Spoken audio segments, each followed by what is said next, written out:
Hello and welcome back to another episode of Hit Pause MCU, the Marvel Cinematic Multiverse podcast that just made a pact with a demon that I cannot discuss otherwise. He said he would reap my soul and the souls of all I love, and honestly, that is so dramatic and I hate drama.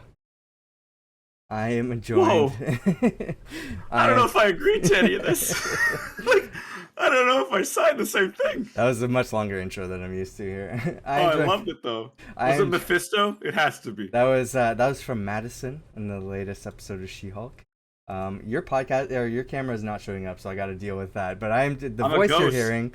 The voice you're hearing is Sam from Maclunkey. If you want to introduce yourself while I try to fix your camera here. Maclunkey. Hello, folks. I am Sam of Maclunkey Squadron, a place where we do D&D gaming content and talk shows similar to this, where we talked about our favorite shows coming out at the time. Hey, there I am. Howdy. Hey. I just phased in from another reality. I'm from the better multiverse. Yeah, so we had some.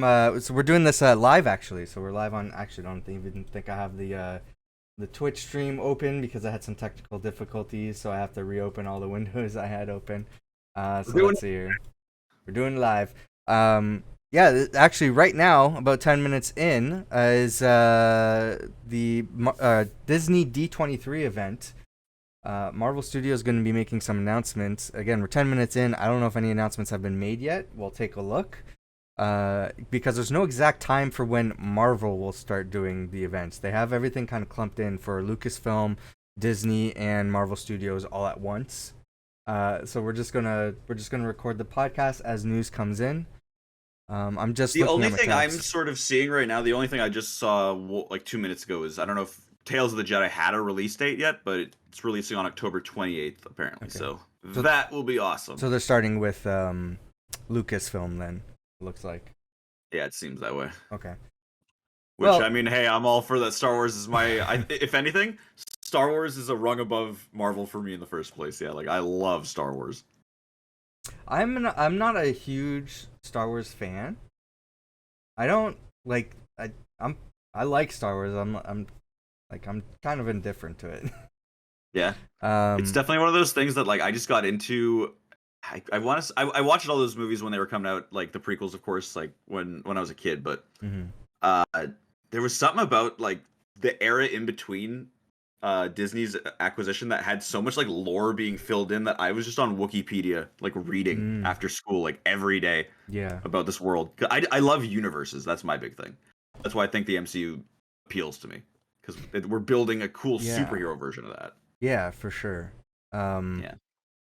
To be honest, like, I didn't really grow up with Star Wars. Like, my dad loved Star Wars, tried getting me into it, and I thought the movies were okay. I wasn't like huge into it. I do like. I feel like I'm gonna get so much hate for this. I do like the sequels. Yeah. More. The only one that I don't really like, admittedly, is Rise of Skywalker. Like the other two, I was big fans of when they released. Especially Force Awakens. I still stand by that movie is amazing. I think that really recaptured the spirit of Star Wars. Yeah, for sure. I agree the same. Honestly, I think my favorite Star Wars thing is The Mandalorian. Oh, yeah. Second best thing. Empire Strikes Back, and then Mando Season 1 is like... Season 1 was some of the greatest Star Wars storytelling I've ever seen. I think I'm more of a sucker for that, like space western kind of thing. Yeah. Star Wars is very epic. Mandalorian is much more grounded, and I think it's much more interesting storytelling, in my opinion. Much more relatable. Yeah. So it's you're watching a guy struggle that is just a guy, as opposed to like these super like we're talking about superheroes in a sense, but like there are Jedi in this universe that just can by the flick of their hand do anything they want practically. Yeah. So seeing Din struggle in the mud, in the dirt, like is very compelling stuff for people. Yeah. So, I like it. But we're gonna Baby Yoda at the end of the first episode. Oh my god, I don't think my jaw has ever dropped more than that ever. Like and as long. So much merchandise now, stunned. too. I mean, I don't know if any of it is visual, but I mean, I have 50 Baby Yodas around me at all times.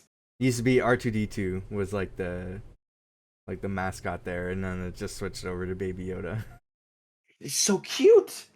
I mean, like they do that really smartly, right? Because Baby Groot was like, was he a thing for a while, or how long did Baby Groot last in like marketing? In terms of the MCU, I just mean in like the terms of like toy sales and stuff, kind of like. Oh, I think that's buying, still happening. I think that's still going. Okay. I mean, we just had an I Am Groot series of shorts on Disney Plus, which I guess we'll talk about first here.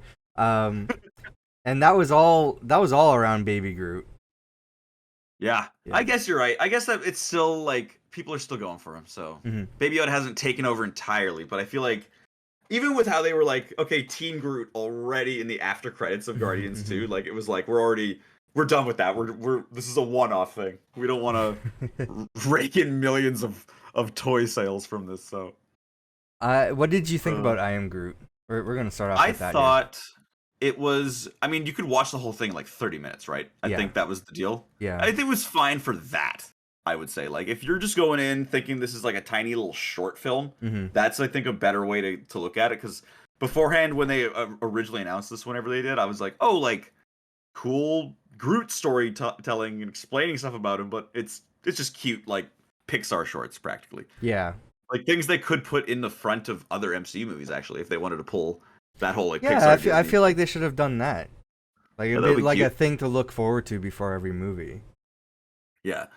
But, in all honesty, I only really liked the first and last one. The other ones were kind of disposable to me, where it was like, sure, it's funny, but I didn't. It's only, again, it's like 3 minutes of content. It's YouTube shorts, practically.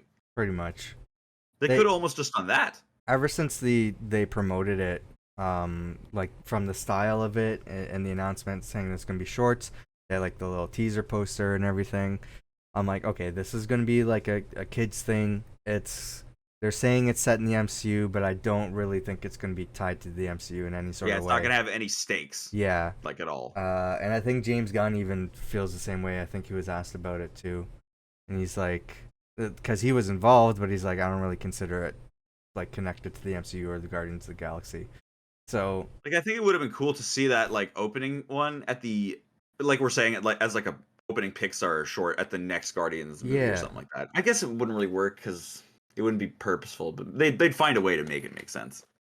Especially if the next movie is going into like people's backstories. Yeah, and I wasn't looking forward to this. I'm like, I know what it's gonna be, and it's not gonna be something that like I'm dying to see as connected to the MCU. It's gonna be like its own separate thing for kids. Which is fine. I was expecting a little bit longer, in all honesty. Really? I was expecting like at least like 15-minute episodes or something like that. Oh yeah, I wasn't expecting that at all. Because like they were like I thought it was gonna be like at least a little cartoon show. It was like this felt like those things that like literally they throw in between the shows. Yeah, it was exactly as I was expecting. I wasn't really expecting much. And I maybe expected a little bit more like Rocket. Or something like that. Because he only appeared at the last episode. Like, I think everyone had like an appearance in the last episode, but not like voice lines, obviously.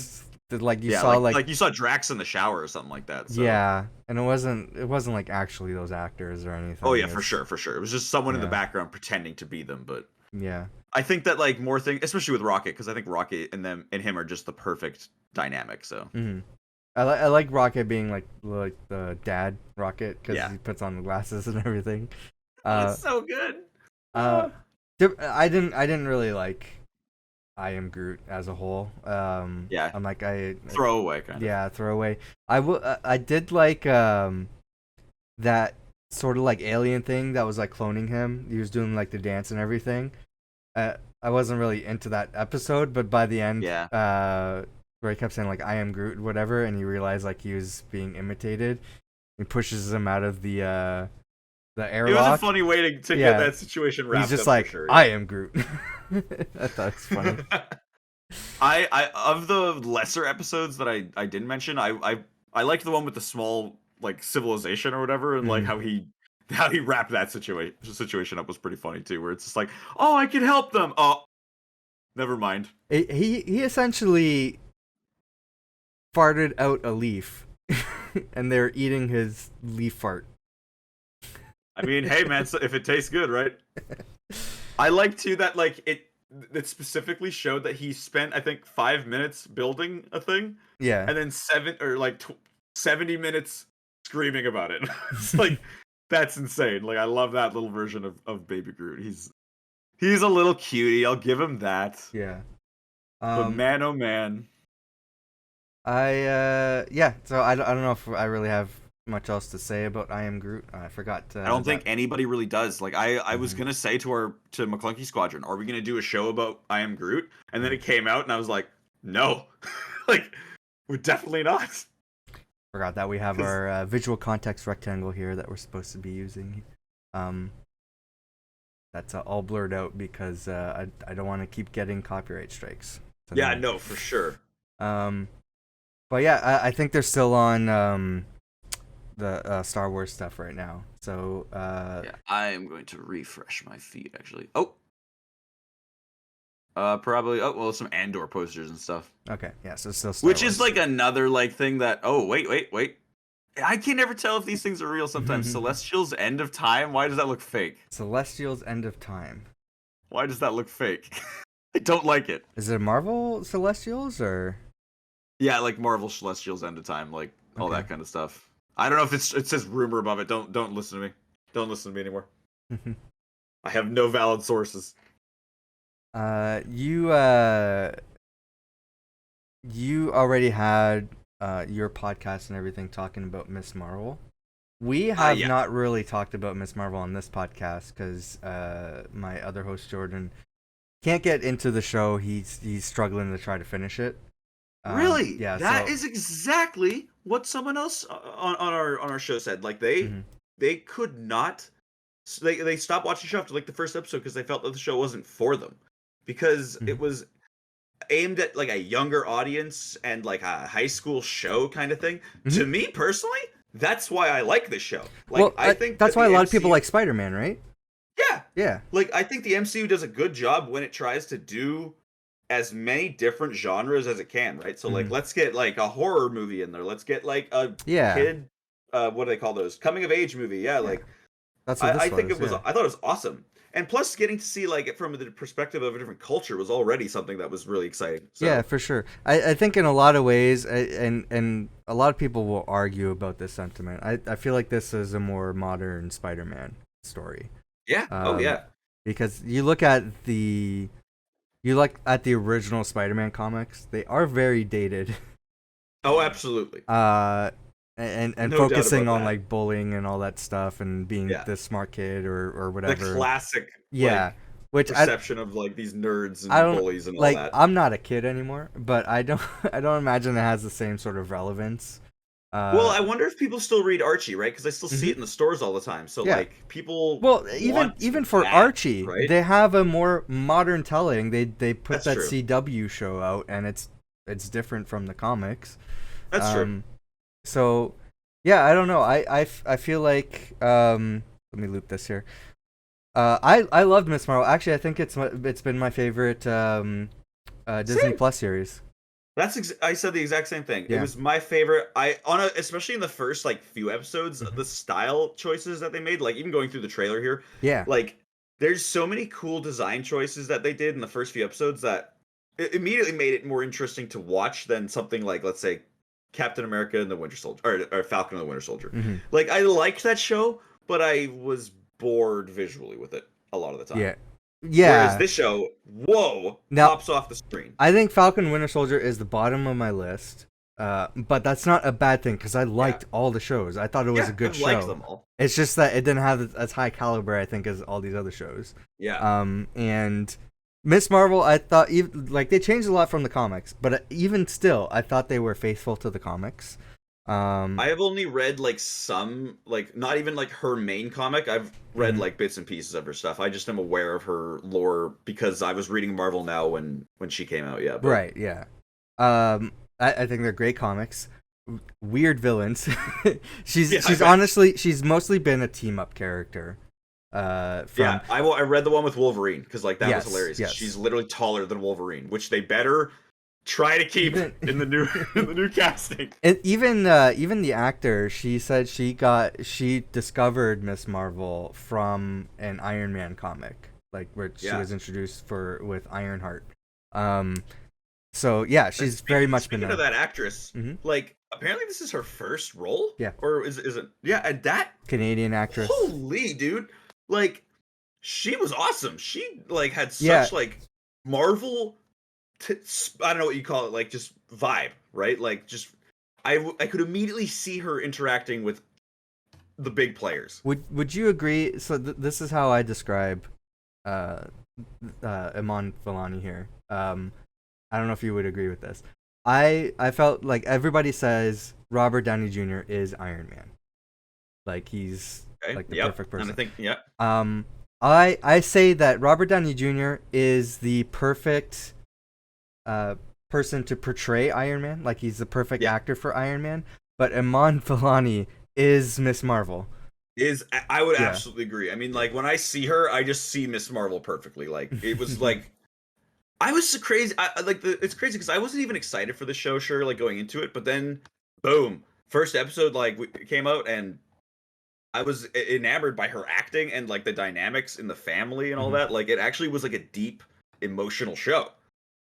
I got some, and then the villains kind of came in at the end, and I felt about that. I got some notes here, like different points of discussion we can quickly go over. But the villains are one of them. Like, so yeah, you didn't think the villains were that great? I was confused at the two last episodes because the second last episode felt like it was literally wrapping up the show, and I was very confused as to where they were going to go. And then, of course, I think a lot of people felt that way. Yeah. I can't remember the son's name right now, but like Kamran? he kind of became like the not bad guy, but the problem to deal with in the last episode. So yeah, it was cool, but I don't know. I just felt like it was like lackluster with the villain thing at the end there because it didn't really even give more context to the other dimension. I guess we'll see that in Marvels, but I don't know. Like, do you actually think we'll see that in the Marvels? Because I'm wondering if we'll see that. I think we'll see that in season 2 probably, but I don't know. Do you think there will be a season 2? Maybe they'll announce that today. They said something about a season 2.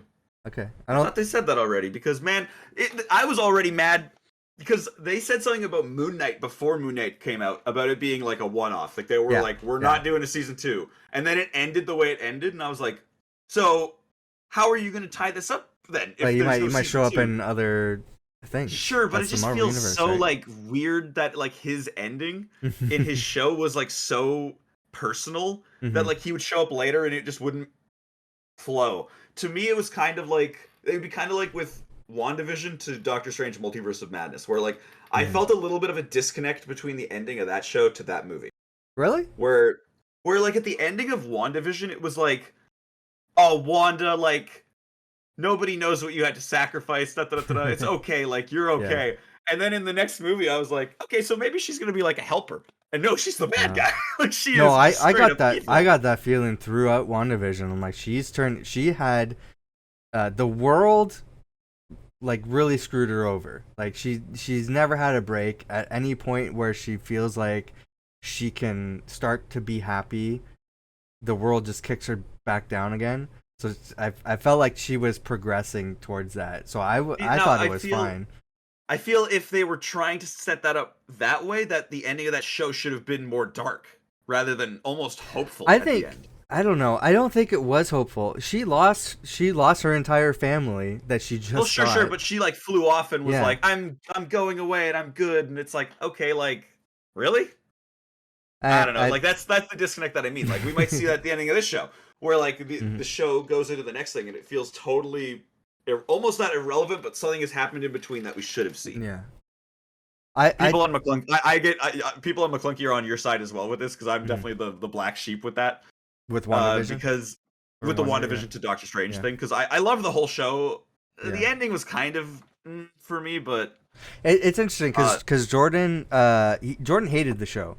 But he doesn't like sitcoms, so he hasn't started She-Hulk yet because he wants to finish Miss Marvel, but he doesn't want to continue Miss Marvel, so he's kind of like, and that's He's in a limbo right now. Yeah, I told him, like, I feel the same way about some video games where, like, I can't start this until I finish this, and I don't want to start that. Oh, I did that too. Absolutely, I get that. Yeah. Yeah, so I'm wondering, I'm like, I don't think he's gonna like She-Hulk, but I'm like, but he's gonna try to finish Miss Marvel too, so that's interesting. But yeah, the only thing he liked was the ending, because I think it was more epic and traditional Marvel. Exactly, and that's the thing that I almost didn't like about it. That's what I'm saying, where it was like the beginning of WandaVision, where it was the mystery of like what is happening. I was hooked. Was so enticing. I kept revealed it, I think within like because I had to look at all the clues. Like, I'm like, what clues am I missing? I have to keep rewatching this. That was the best part of the show. What characters are, like, actually being, like, tricky and, like, knowing what's happening, whereas, like, everyone else is just... I loved it. I thought that was cool. I'm just worried, like, we're not going to get any sort of answers on the Clandestine. And maybe that's, maybe that's not a bad thing, but there was a lot of questions and a little bit confusing with those characters. It was like, we bring it up just to be like, goodbye. And then, I guess it's going to be kind of weird now that you say that, because she also brought up at the end that she's a mutant. Yeah. And, like, so maybe we don't even get to explore that in season 2 with the Clandestine stuff anymore, because we're going to have to take time to explain the mutant stuff. Yeah. Yeah, I think we'll see her family and the supporting cast, which, by the way, I thought was fantastic. Fantastic. Everyone, the dad, oh my god, the brother was amazing. The brother was great. I love the whole family there. I think we're going to be exploring those characters and her being a mutant and what that means, because her being an Inhuman in the comics is a big part of her identity as well. So I think they're going to be exploring that. I don't think they're going to bring up I'm worried they're not going to bring up the Clandestine anymore. Maybe if Kamran's in season 2, but... Like, you've really made me worry about that now. Yeah. But it depends on what's happening with Kamran. He's with the Red Daggers. So which was also like such a thing, that episode where like they introduced those guys and the mentor dude was like, I'm here to teach you all these things because I'm gonna die this episode. Because it was so obvious. I love I saw an interview with that actor and they're like, really? Yeah, and they're asking him about that, like they couldn't have like did you really die in that episode? He's like, I don't know, maybe they should have like stopped and like checked the pulse instead of just like looking at me and saying he's dead, let's run. Yeah, no kidding, that's a good point. Yeah, so he's like, I hope I'm still alive. Yeah. Oh, I think Willow, by the way, Willow just got its announced date. I don't know if have you watched Willow? I've never seen Willow. No, I haven't. I'll be honest, I'm like, none of the other Star Wars stuff has really interested me to check out. For like the Disney Plus series and everything like that. I watched. This is like its own. Like Willow is like a fantasy. Like. Right. I don't even know. It's weird. I've never watched it, but apparently it's got a big following enough to get its own thing on Disney Plus again. Interesting. Like, holy. I watched. What's that other Star Wars thing with the Mandalorian? It was Book of Boba Fett. Book of Boba Fett, which I didn't.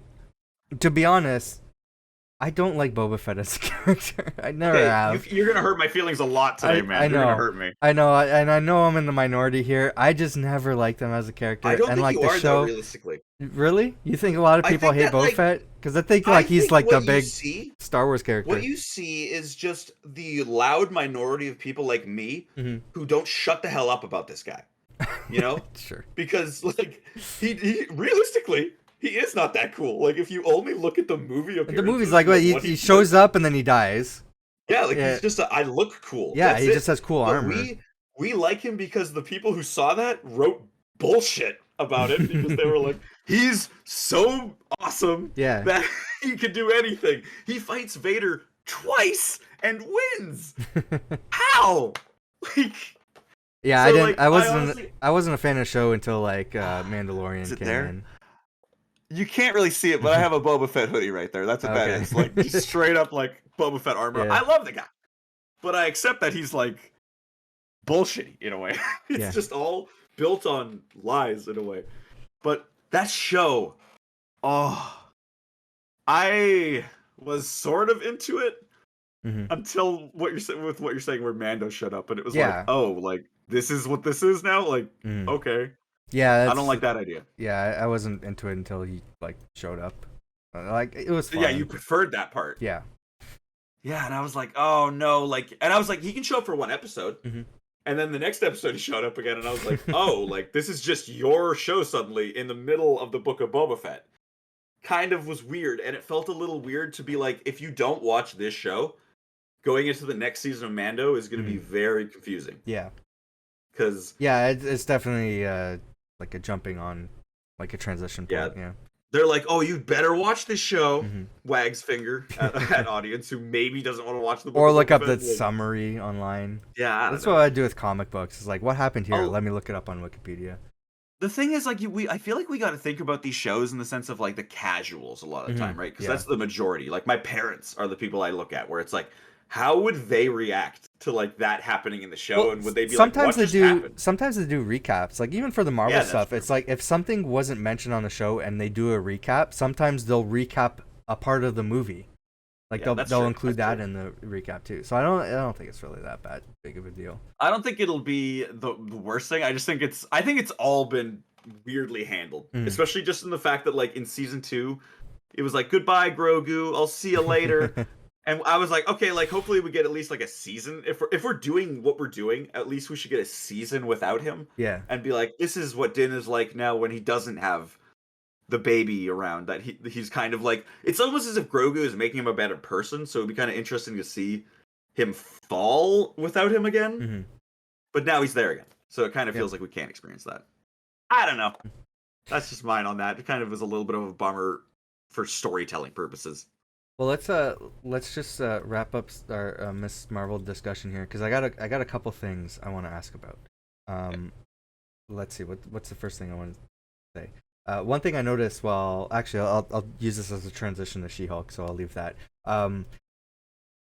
The post-credit scene where she's teleported. You have any like thoughts on like what's happening there? Well, I mean, what I perceive from that is literally that either when the Marvels movie like starts, there's just gonna be something happening, and then suddenly, boom, Captain Marvel's like gonna do something on like whatever thing she had, and then be teleported to where we saw, and then suddenly in her place will be Miss Marvel, right? So yeah, that's what I think, but I don't know what the situation around that will be at all. Like that's the thing. It's like, I think it was an interesting end credit scene. I think it was one of my favorites in a long time. Do we have any sort of idea of who the villain is for the Marvels? I don't think so. I mean, like, I'll look that up. Like, yeah, because like if I had any sort of context, maybe I can have some sort of ideas. But I'm left in the dark as well. Like I don't. A lot of the new phase, I feel very like, what's happening? I still feel like that about Wakanda Forever. You know? Oh, I know for sure what's happening in that movie. I'm but excited. Like, what's really happening? Like, I mean, like, unless you don't want to like spoil it for the audience, but like, it takes a lot of inspiration from it's interesting. It's the point of the new Avengers comics, or the Illuminati, where they're fighting incursions and stuff that's going on. Actually, this was after a big X-Men arc, where the Phoenix came, and then 5 of the like biggest mutants got the Phoenix powers. Okay, I read that with Cyclops when he was like he was becoming bad. It was Avengers vs X-Men actually. Yes. And Namor had Phoenix powers, and he got like Namor having a big ego. Like, I don't know if you know much about Namor in the comics. I don't know much, but I know that he's an ass. Yeah, he is. What I know. He is. But amp that up with the Phoenix powers, and he's just like, I'm a fucking god. And then he him and Black Panther always like butt heads all the time. Yeah, but he takes it to he takes it to the extreme and floods and destroys Wakanda. And now the two are like ready to kill each other at any moment. Like they're at war with each other. That must, I like that, because I think I have that comic for sure, because I remember reading that, and because of the relationship between Storm and Black Panther, like that's prime storytelling right there. Yeah. Great writing. And it makes you bummed out that we can't have that already in the MCU currently for what we're doing. What's interesting is they sometimes have to work together though, because they need to try to fight to stop these incursions that are going on. Yeah. So they're like, we're helping each other with this, but otherwise I would kill you. Like they're it's a great dynamic in the comics. I'm excited to see that play out on screen. And from the trailer I've seen, I think that's like one of the best Marvel trailers I've ever seen is for Black Panther: Wakanda Forever. And I heard that a lot. I heard people saying that a lot. And my Mhm. thing with the trailer was, I didn't get a lot from it narratively. Like, yeah, I get that like Namor is going to be in it, and we're dealing with like the Atlanteans, but I just want to know. I just want to know personally, like, do we know what the Chadwick Boseman situation is? Like, who is Black Panther in this movie? Like, what? No, is we don't know. happening? They may make that announcement today. Maybe, But it just feels weird. I think so, like, I think the obvious pick is Shuri. I think Shuri should be it too. Shuri or what else did I see people saying? People were saying Killmonger from another reality, and I was like, no, I never please. understand that argument. Yeah, and also the Like, people asking at this point to recast T'Challa and still have him in the universe. Shut up. I don't like. Yeah, like you're like, too late. Like that point's gone. Just stop making an ass of yourself. And just don't do it. I don't know. Like, it just would have been very. It would have been not good. Yeah, no, I understood the decision. I was at the beginning. I was like, I actually thought that Disney and Marvel had more stake in the character than the actor, and I thought the character is what's important. They're going to continue with the character and recast him. I think the choice to retire the character was a directorial choice, and they agreed with him because they want to keep Ryan Coogler as a director. So really, see, I feel like everyone's very hit by that. I feel like and I'm looking at it as like a business perspective. Like the company, yeah. Like, but I even then think that like they would want to keep going with T'Challa as a character, but I think that they would also see that like they could use this as a jumping off point, and it's bad to say that, but again, if we're talking, no, they're doing that throughout all the characters right now. You see them like passing the torch. Exactly, like, that's what's happening. So it almost feels like it could be an acceptable time frame to do that, and maybe they're like, okay, like let's just do that with this. Yeah, but I just wonder how they're going to handle the movie, right? Because T'Challa in the movie clearly like has passed, right? Yeah. So it's going to be a hard movie to watch emotionally. I think they're going to address that right at the beginning of the movie. Yeah, it's going to be. Yeah. It's going to be emotional. Yeah. Yeah. Do you? I'm excited, but again, like that trailer just didn't hit me. Like, visually, I'd say it was really cool, but I don't know. Oh, it's Namor looks dope. Yeah, that's what I'll say. Knowing the comics, and then the visuals, the music, just everything was hype for me. So I love that trailer. He should always be wearing that skeleton or the skull on his head. I think that I saw that. Problem is from the MCU, it's that works well in the comics. The problem is practicality in the movies. It's the reason why we haven't seen Thor wear his helmet a lot, or like a lot of those other characters. Because whenever he wears his helmet, it looks really goofy in these movies for sure. It does, but I think from what I recall in like interviews and stuff, when the actor was wearing the helmet, it's very uncomfortable, not practical. They had to like make an excuse for him like not wanting to wear a helmet all the time. Same with Loki. Not to go back to like Mando or anything like that, but it's like they say that along with like wearing like the Mandalorian helmet, right? Where it's like no one wants to wear that the whole time. It's also I'm like, they better keep it goddamn on for the most part. It's also the trend for the MCU and just superhero movies in general. You're paying for big name actors, and in the comics, a lot of these characters covered head to toe in just like you can't actually see them. They're wearing a full costume. That they don't want to do that in the movies because they're paying for this actor, his face and everything. I think the first like the Raimi Spider-Man movies are the exception. He was always wearing the mask, but ever since then, you never see a character wearing a mask anymore. Like most of the time, they have an excuse to take off the mask so you can see their face. Yeah, like in Avengers, Captain America's mask will get punched off by a Chitauri or something like that, and it's like, oh, come on. Or Peter's always taking off his mask. Like in the comics, he's like, nobody can know my identity, but in the movies, he's just always taking off his mask. He's like, I gotta take this off to see better, even though apparently these lenses make me see super far. Yeah. One thing, I don't think they're on the Marvel stuff yet. One thing I want to, there's two other things I want to bring up at Miss Marvel. And I know you've had like full discussion, so everybody can check out your podcast for your full thoughts. But Maclunkey Squadron.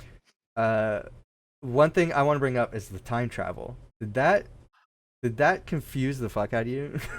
I watched your She-Hulk review, and I remember you actually saying that at the very end of the video, I think, or something. that you were gonna? Because I remember or we talked about this yesterday then or something. Because I have a script made for a video. I haven't recorded. Yeah. Okay. Because I didn't have a confusion with it. I feel because. Okay, you go. You tell me what was confusing. And I think it contradicts the established rules of time travel in the MCU. Whereas because when they started off saying like the story about she followed the trail of stars, I thought in my mind I'm like MCU has an established time travel. You when you go back and change time, you're essentially creating a new timeline. You're not affecting your timeline and everything like that. I'm like, so in my mind, I'm like, oh, her great grandmother or Aisha was the one who made the Trail of Stars. I'm like, there's no way they're gonna make it. But when they showed the episode of the ending of that episode where she's traveling back in time, I'm like, please don't make it that Kamala was the one that created the Trail of Stars. I actually was crying for that episode, so I was really into it. But like, well, it's a good episode. For me, what I would say is that it's like, okay, so the other time travel is scientific time travel, right? And what we saw was more of like a mystical version, where like you can like be in the same timeline and like affect it. I guess in my mind, they're not in the same. I'll You'll say okay. Okay, so it for me, the way I love stories about time travel. I have a love-hate relationship with time travel in fiction, because I think it's great storytelling. I nerd out about it. It can create a lot of problems. No, every single iteration of it, they always contradict their established rules. Anytime, Terminator, anything like that. Where, for example, Terminator, where Kyle Reese is his John Connor. Kyle Reese is his own, like John Connor's father and stuff like that. There's no point of origin when you look at it, because they ended that episode where she struck the bangle, and you thought her doing that caused her to go back in time to save her own grandmother. And there's no point of origin for that, because if she hadn't done that, then she wouldn't exist. I think that's definitely the aspect of the time travel where it's like timey-wimey bull, where we just throw in something to just be like, it works. Or like, it doesn't make sense to me, because you're saying like that was always meant to happen and everything. What eased my mind about it though was that it turns out it wasn't hitting the bangle that caused her to go back in time. Like Aisha had a phrase, like she said the phrase, "What you seek is seeking you," and then Miss Marvel showed up. And she meant that as she thought like Sana's one day gonna wear the bangle, and she's going to use her power because she has the clandestine blood in her, which turns out you actually also need to have a mutation for it to work. Apparently. Well, I was also confused by that. Because she can use it because she was from there. I think it's a combination of her being a clandestine and also a mutant. But like I'm talking about Aisha. But like maybe she was a mutant. Okay, I just thought like all clandestines could use it, and then maybe like with what you're saying, the bloodline got kind of weird because of being muttered, and then X-Men. But it's like you're saying, she's magical. She was saying this phrase, and then suddenly it was meant for Sana. Sana was never gonna have that ability to do that. Yeah. So I saw it as her making an incantation, like it's a spell, right? Like. At some point, like my descendant is going to come back and save Sana. Like, so she was pulling in somebody from a potential future where this person existed. If she didn't say that otherwise, if she didn't say what you seek is seeking you, Miss Marvel wouldn't exist. Sana wouldn't have got back on the train, and that timeline wouldn't happen. But because she said it, she created a potential timeline where one of her descendants who put on the bangle and got it to work would travel back in time and save her. So I think that kind of works in my mind. That's how I see it. Made an entirely new aspect of this thing for me. And I I hadn't see even it. thought about problems wise, Yeah. and like, but now I'm like, that's kind of cool if But that's what happened. if I'm thinking of it, so she's creating potential timelines. I'm thinking of it in the logic of the established time travel in the MCU. It kind of gets confusing from here because I see it as perpetually creating different timelines. But then we could get like dark. I mean, like, because then we just have an infinite different version of like what happened there in that I situation, think, right? yeah, it's just maybe this was the only way that, because it's she's saying like any sort of descendant, like maybe there's a timeline where her brother, I forget his name right now, oh yeah, yeah, would come back, but, maybe, or something, but like, yeah, where he had the X gene or something instead, yeah, but maybe if that was to happen for him, he wouldn't have come through the same sort of events that would bring him to the Bengal. So maybe Miss Marvel is the only choice, and that's why she came back, and why it's a closed loop there. So yeah, that's my thoughts on the time travel. That's how I make sense of it. Iman Vellani was interviewed by New Rockstars, and he brought up that question. He's like, "What about the time travel?" And she's like, "Yeah, I brought that up to the writers." And she's like, doesn't this kind of contradict the time travel in the MCU? And they said, yeah, but don't worry about it. We'll figure it out. So yeah, I mean, like, I think that the reality is, I don't know how many people are actually like considering that in a way. Yeah. You know what I mean? Like, I think it's for people like us who are like super involved in it, and we're like, oh, like we think about it a lot, and it's our lives. I'm super analytical when it comes to time travel. I'm like, does this make sense? Does it contradict anything? A lot of people into film are like a lot of people who watch film and have time travel movies come to them. I think like Looper is a big example. Yeah, of that, Looper. I find that movie to be like a good movie, but the time travel in it is kind of wonky. Yeah, where it's like, what? That's another example where they contradict themselves in that movie too. Yeah, I like the movie, but it's kind of wonky. Same, yeah. But from what she was hinting, it sounds like they might address it in the Marvels. Okay, well that's interesting. Yeah. The one other when they say the Marvels, that's a quick question I just want to address. Captain Marvel, Miss Marvel, who else is going to be in that movie? Like, what is Maria Rambeau? Or no, sorry, not Monica Rambeau. Maria Photon, or what is? She's either going to be called Photon, or there's a list of names. I don't know what they're going to call her. Her mother was named Photon. What was the last name that she went by in the comics? She went by a few different names. Let me look. So quick question. Spectrum, I think, is the other name.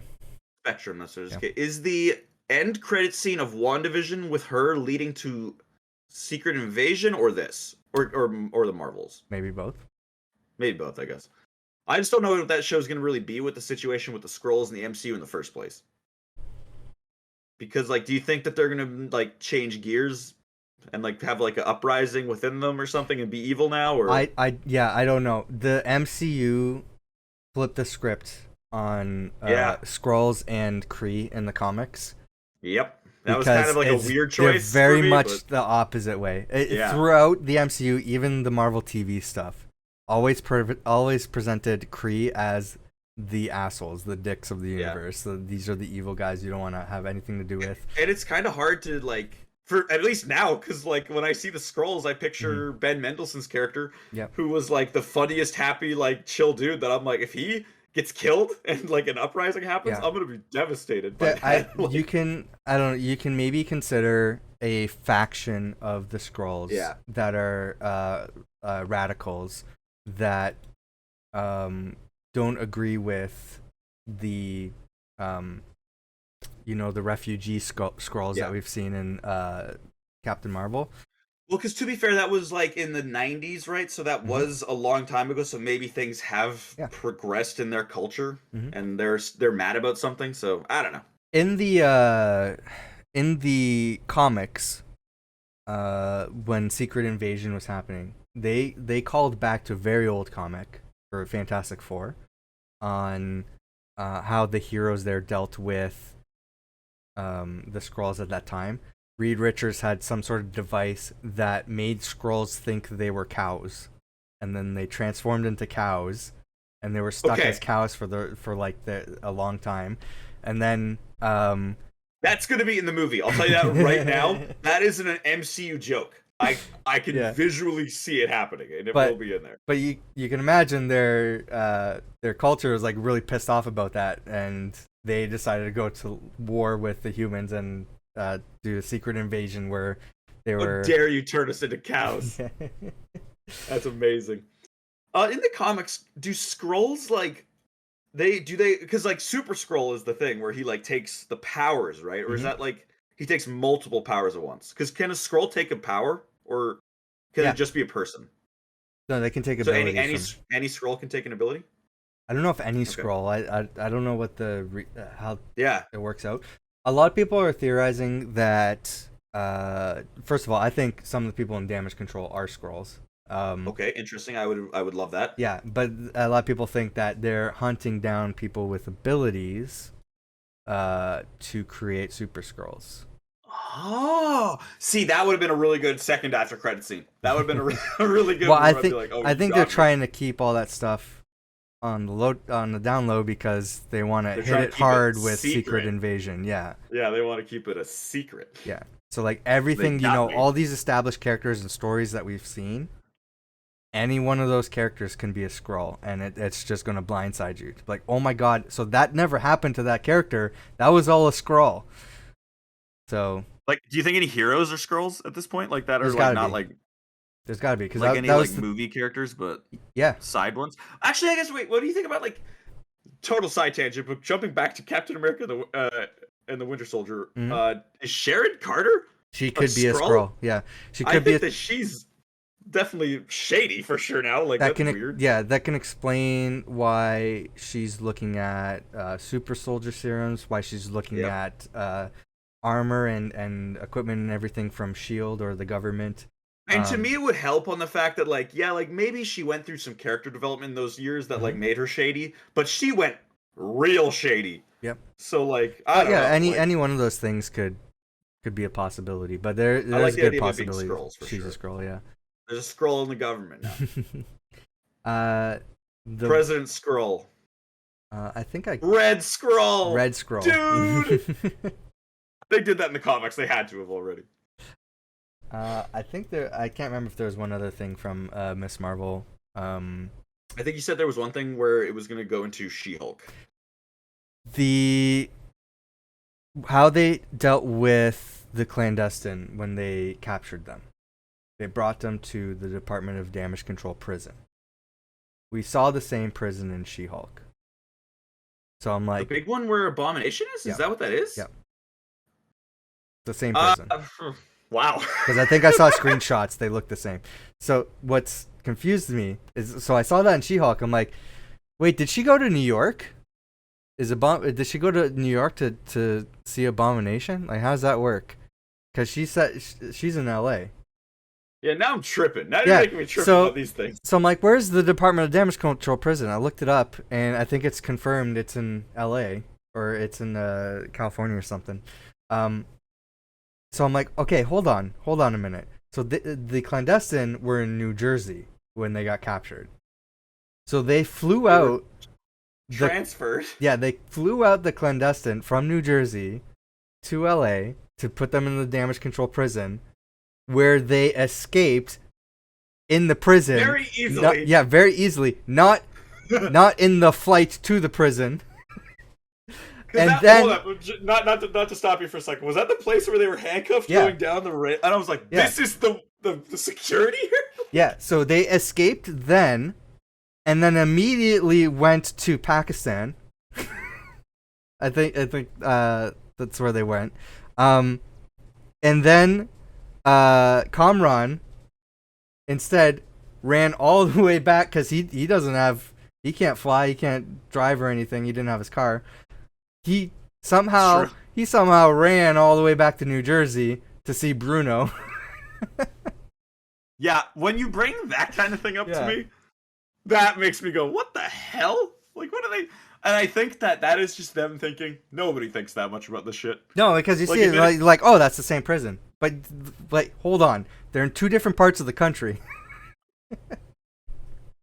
And it's like it just doesn't flow right. Yeah. It's like it feels like some Game of Thrones season 8 where people are just teleporting everywhere, and you're like, how does that work? Yeah, so that's the thought that came up when I was watching Maybe they She-Hulk. use their weapons as vehicles, like they can maybe that one yeah. guy had like the swing mace. He can they teleport a card or something. Yeah, man, clandestines might have a bunch of powers that we don't even know about. That might be the reality of it. That's true. Maybe they have some sort of like teleporting thing.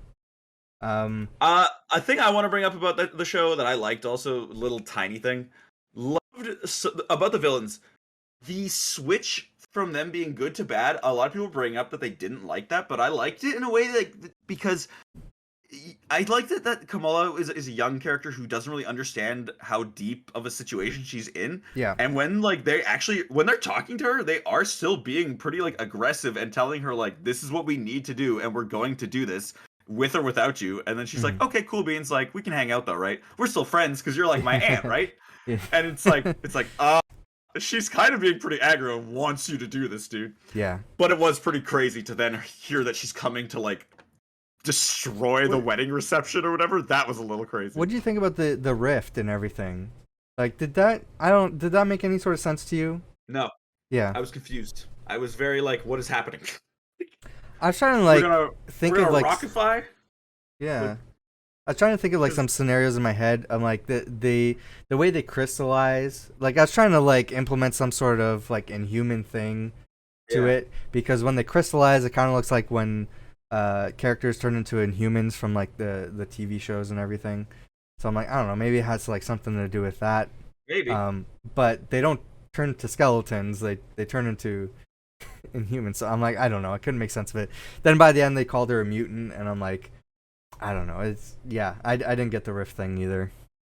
Rift was kind of weird. Like just and then to me it was weird that the mom so quickly like did her whole like switch of character so suddenly, and then did the transferal of power, I guess, to Kamran. I don't know, like that was all so it happened so fast that it was weird. Is Kamran a mutant as well, or like in the comics he's an Inhuman? I didn't even really know about his situation at all. Like I thought that honestly he was like an original character, but also I don't get how Miss Marvel can punch a hole into like the sewers. I don't know. There's a few things about that show that are like I try to overlook. They love that move in the MCU. They love that move. Like when Nick Fury and Winter Soldier like he has the device. They love that. Yeah, like I think that's their go-to. I think the the Ninja Turtles come up from below and are like, "We got you, buddy." They'll show up and fight Daredevil. I'm gonna be happy about that one time. Well, they're still on Star Wars announcements right now, so I know I keep seeing that. Like it keeps being like just that. Skeleton Crew or something gets a picture, which is a weird. Is it a show or a movie? Did they say that? I don't know. I think it's a show, but it's like such a random thing to have come up because like I hadn't heard of anything about it until like they announced it at the last thing, however many months ago that was. But usually you hear like little whisperings about these things. We don't even really know what this is. Like that's the thing. It's got Jude Law. That's it. Sorry, I didn't have my Twitch chat open, but I'm reading through the Twitch chat now. We're still waiting for the Marvel announcements, but we can get into She-Hulk now since we're waiting. I don't want to like go into full discussions because I'm sure you'll do that on your podcast. But what do you think? We're gonna be doing that actually later today. Yeah. What have you thought about the show so far? While I read these comments here. I've actually really enjoyed it. Of course, you're going to see a lot of internet discourse around a show like this, but I don't know. I found it to be a rather enjoyable show. The last episode, sort of got to me where it was like, I get it, guys are evil, but like it's getting a little much. But I've enjoyed the show. It's been a fun time. I had low expectations for the show based on the trailers. Yeah, me as well. Because I'm like the trailers, I'm like I don't know. It was mostly the CG, and I'm like it seems so bad. And a lot of people are like, oh, you're focusing too much on the CG. I'm like, but it's Marvel. I've never seen it look so bad. The thing is too, like it's a character who's going to be CGI the whole time. Yeah. So like we would like it to look decent, Mm-hmm. and it looked good. I think in like the first. Oh, look great! The first episode, yeah. And then in the last one though, there was I was even like, there's some lighting things happening right now that are not working. Yeah, I think you notice more on the lighting. Yeah. Because it depends on the situation, especially for the big fight in the first episode. They wanted that to look good because that's the Marvel scene. That's the scene everybody's gonna keep watching. That's the big banger. That's like so you gotta look good when they're fighting. So when sand falls through their hair and off their skin really nicely, it's like, oh, that looked really good. But in an office setting, they're not gonna care as much, and it's harder to get the lighting so well. That's the thing, right? But also, like, all the lighting in the beach scene is like entirely digital. But also like, the scenes that they chose in the trailers, don't help. They just weren't doing it for me. Like the jokes and stuff that they were choosing. So I'm like, I don't know how I feel about this show. I'm watching it. So we're 4 episodes in it now, I think. Yes. I'm having a blast with the show. I think it's a very funny show. I'm having a blast with a lot of the side stuff too. Is the thing. I was surprised by that. Like when they started doing side storylines, I was like, okay, and then I was like, okay. This is such a huge contrast to Moon Knight, because Moon Knight is a show that stood on its own, had a couple of blink and you'll miss it MCU references. But you gotta let me know what those are, because I don't even know what they were. GRC poster on a bus, and then the mention of the ancestral plane. Okay, I did catch that second one. So that was a good mention. Yeah, those are the only 2 references. Otherwise, you wouldn't even know if it was in the MCU. It's very standalone. Yeah. And very by the way, show. I think that it just says after Lucasfilm, Marvel Studios goes on stage 1 minute ago. So cool. So we'll be talking about stuff that they'll announce soon. And it was a very serious show. Had very like serious messages and stuff like that. It was as graphic. I think it'll be like a level that Daredevil will probably follow too of graphicness, because it had blood. Like we saw gore to an extent. I mean, in Thor. No. Sorry, in Thor, is that what we're talking about? I thought we were talking about Moon Knight. Moon Knight, yeah. No, gore. Gore in Moon Knight? Oh, sorry, no. Like blood and gore. Blood and gore. Okay, gotcha. God damn you. Yeah, so it's a very different show. She-Hulk is the complete opposite. It's all comedy focused, tons of MCU references, and I love both of these shows for completely opposite reasons. Yeah. And I'm seeing now, like watching She-Hulk, I want to see more comedy set in the MCU. I'm totally down for that. It comes back to like what we were talking about earlier a little bit, with having all these different types of things that we can do in the MCU. I think that's its strong suit. Is like we can have the spy movie with like a Black Widow movie or Captain America. We can have the godly like exploration of the cosmos with Thor. We can have a down to earth sci-fi with Guardians of the Galaxy. We can have horror sometimes with Doctor Strange. Like anything's possible. I want it to go further out. I think a lot of people feel like these sort of like comedies and everything cheapen the MCU, which has been a more serious kind of tone for the most part. But there's been comedy sprinkled in. Is that true that people think that? Because I think I've seen a lot of people complain about comedy in the MCU for the longest time. She-Hulk is just it's turning that dial up. I hear people complaining about it in the same way that like they complain about just any little minute problems in a movie, though, because I think the thing is, I think the first big like comedic Marvel movie was Guardians of the Galaxy, and that one, like after that, they all sort of changed to be more like that, and I don't think that's a problem. I think that if anything, it made these movies a little bit more like fun and flowy. That they all were going to have built-in comedy. I don't know, like. And these actors are all funny people. Yeah. They improv a lot, too. Yeah, exactly. Like, Ragnarok's strong suit to me is the fact that was just Chris Hemsworth riffing a lot of the time. Just, like, making stuff up as he was going. So, yeah, for sure. Why not encourage that? Well, I disagree with those comments, just like you. So, I'm all for it. I love the, when you take these movies or comics or anything and just like dial up the like specific characteristics or themes or everything and intentionally make them satirical. Exactly. So I love She-Hulk's doing that. I know MODOK did that. Like they used like a lot Unfortunately, I of... didn't watch that show. I really want to go back. I want to go back and watch that. Yeah, It it's looked pretty funny. good. Yeah, I love Harley Quinn for that too, because like Oh, I watched the first season of that. So yeah, good. I'm loving Harley Quinn.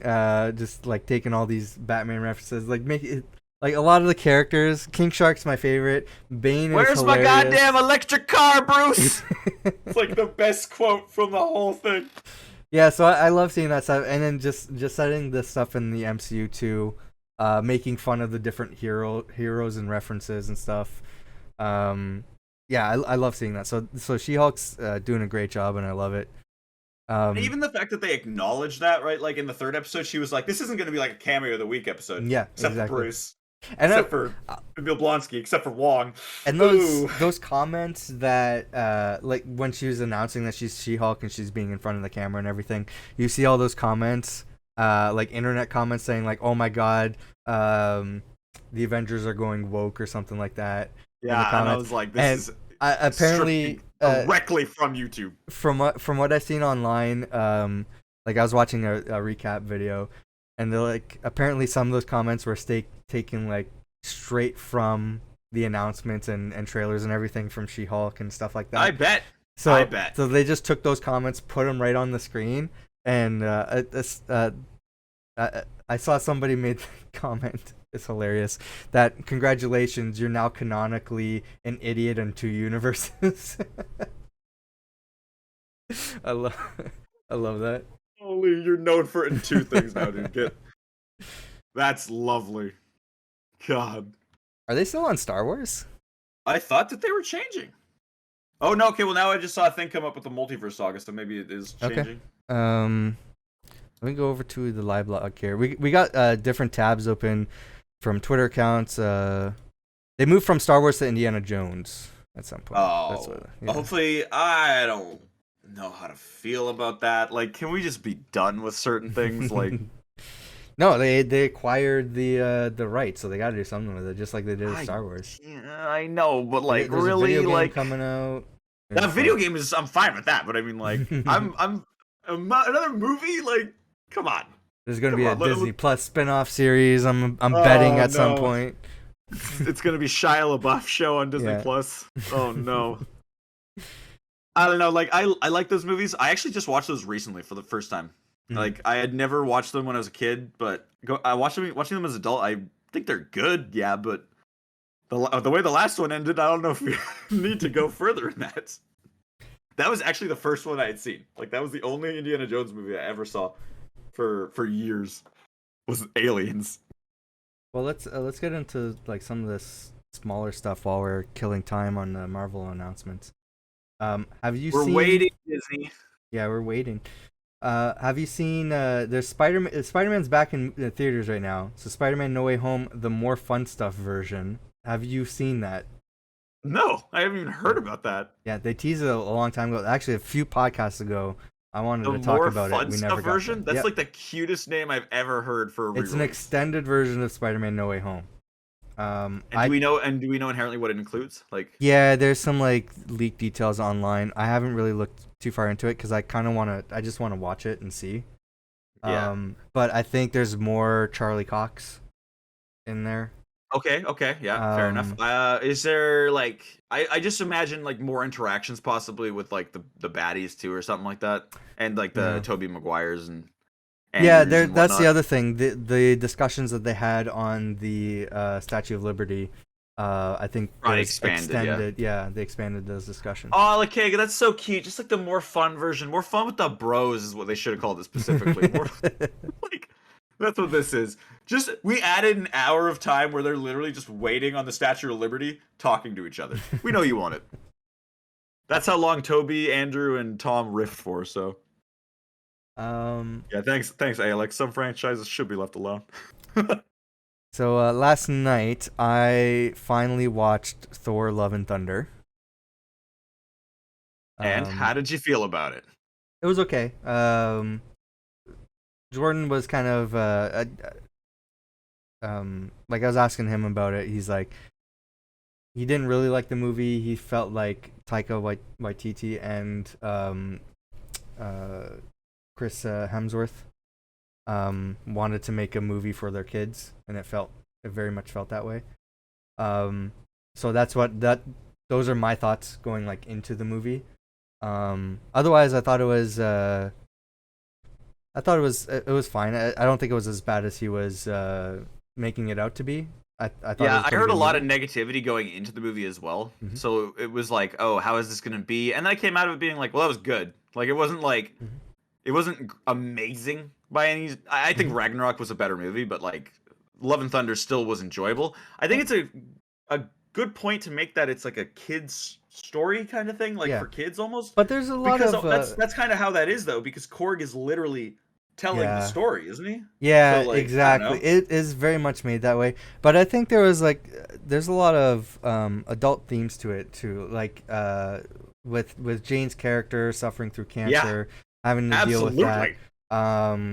Finding being afraid or trying to find yourself and who you are as a person, stuff like that. So I think there's like a lot of mature themes in the movie.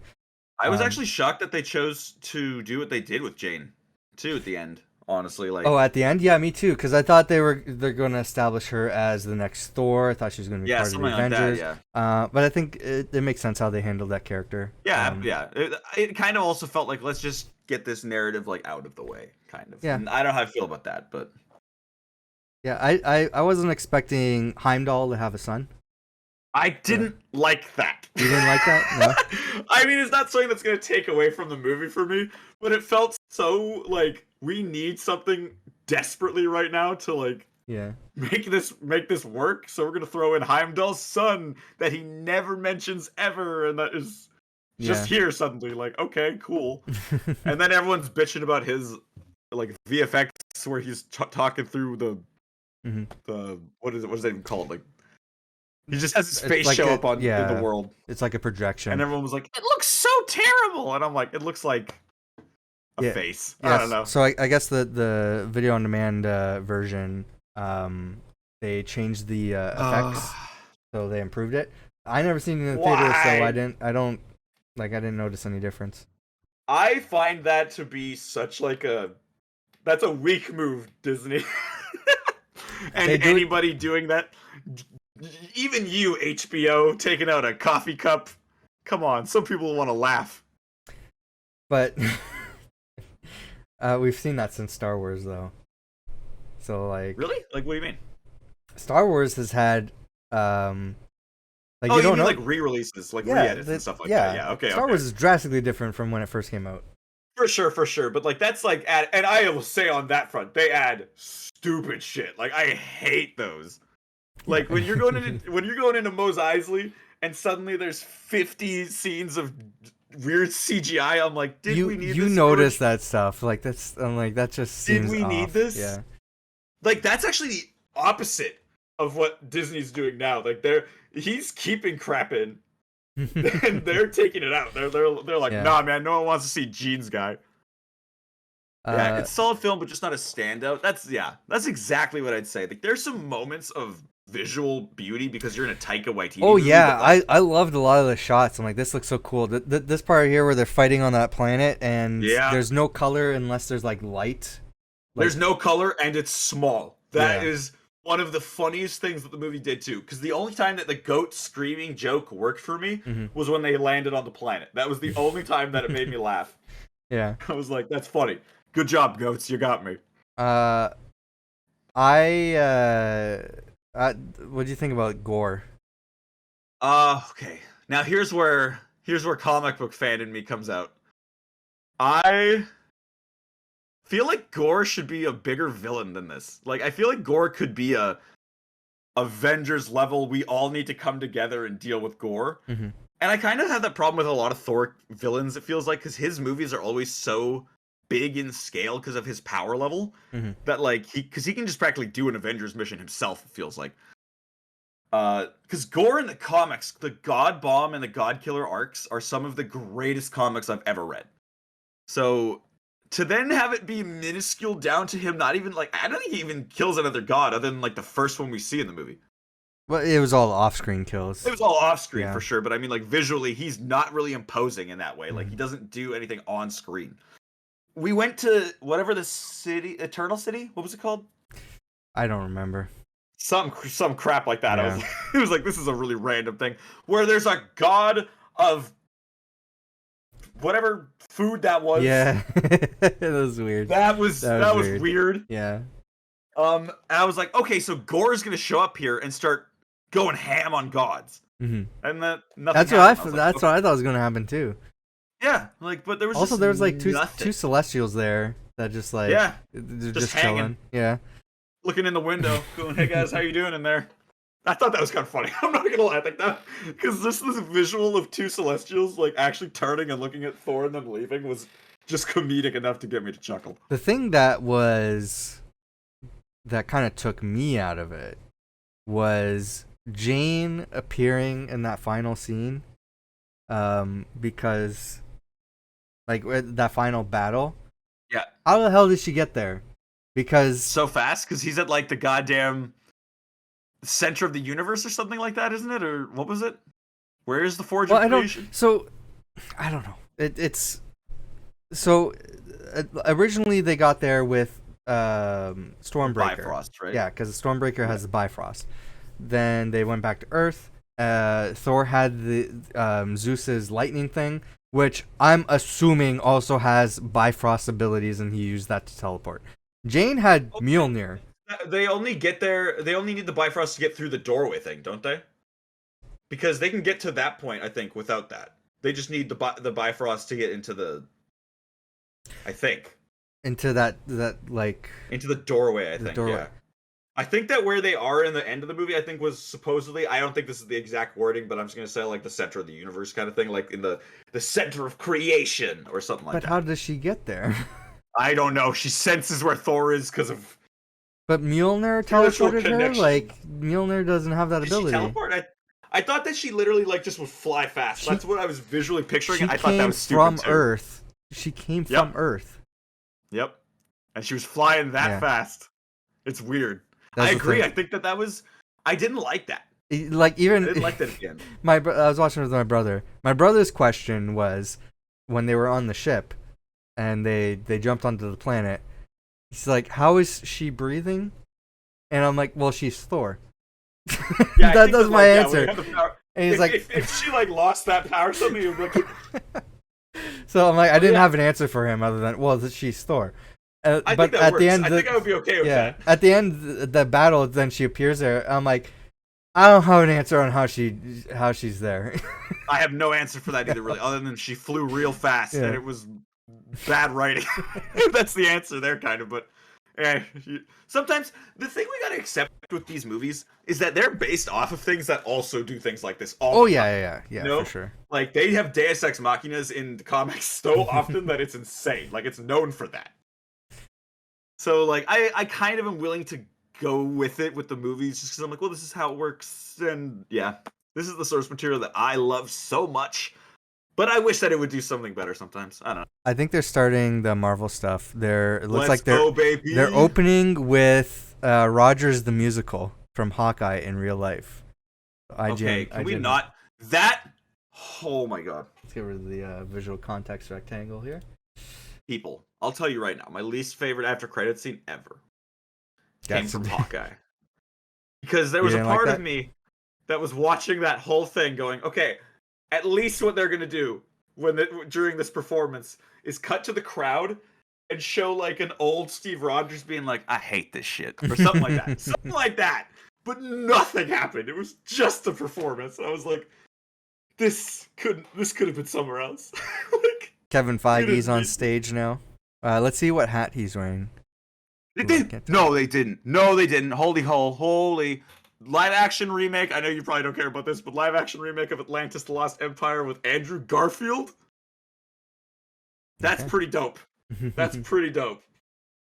Oh, I did love that movie a lot. Hopefully they don't Shawshank it. I'm expecting like some big announcement to open up the stage. Wait, did they announce that like a lot? That was 22 hours ago that they announced that. I'm a fool. I didn't hear about that until now, damn it. They announced so many things yesterday too. What the hell? Okay, so we got a comment in the chat here of Jane was on Valkyrie's Pegasus. So maybe the Pegasus could teleport? Okay. Okay.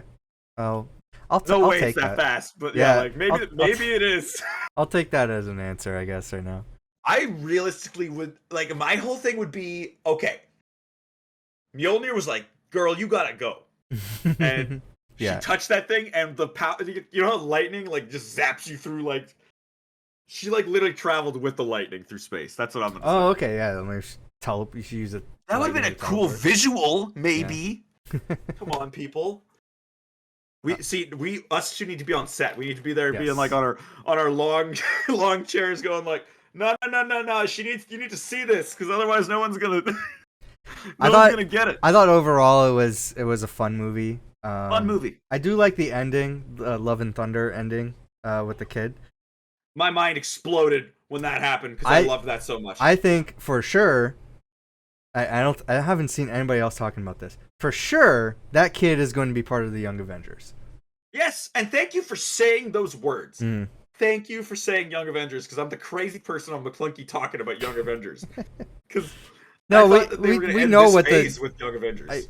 I think maybe one of the Avengers movies that they've announced is actually going to be a Young Avengers movie. Maybe. I would hope that they give it. I just want to have that title, honestly. I'd be fine with it. I think the Young Avengers do deal with Kang, so maybe the Avengers Kang Dynasty will actually be Young Avengers Kang Dynasty. All of them like coming to save the parents because they're all done. Like they got stuck in a time warp or something. I mean, I love the idea because we seriously are building a huge roster of Young Avengers right now. Yeah, that's what the MCU is doing. It feels like. Like we got Hawkeye, we got new Black Widow. Yeah, I can tell a lot of the storylines where things are going. Like we got Thunderbolts happening. They've confirmed that. Young Avengers is happening. We got Yelena is on that team, right? Is she on Thunderbolts? Is what they said? Because that's the team that Elaine is making, right? That's what Thunderbolts is. That's what the assumption is. Yeah. I like that. I still call her Elaine. Well, yeah, she's it's Patriot. Contessa, Allegra Valentina De Fontaine or something like that. Oh my god, what a name. I love it. She's basically playing the role of, you could consider her Thunderbolt Ross, because I don't know what they're going to do with that character. Or I was literally thinking in She-Hulk we're going to see him become Red Hulk at one point. I don't know what's going to happen. Well, the actor's dead, so I don't know. What? Yeah, he died, I think last year. I know it was looking this up right now. Yeah, the actor died a while ago. I don't know how you missed that. Live reaction to me experiencing this. I'm sorry. Wow. I'm sorry. Yeah. So I loved William Hurt. Yeah. So I don't know what they're going to do with that character. But you can also consider her taking the role of Norman Osborn, which was also a Thunderbolts. Oh, yeah, the Iron Patriot. Yeah, okay.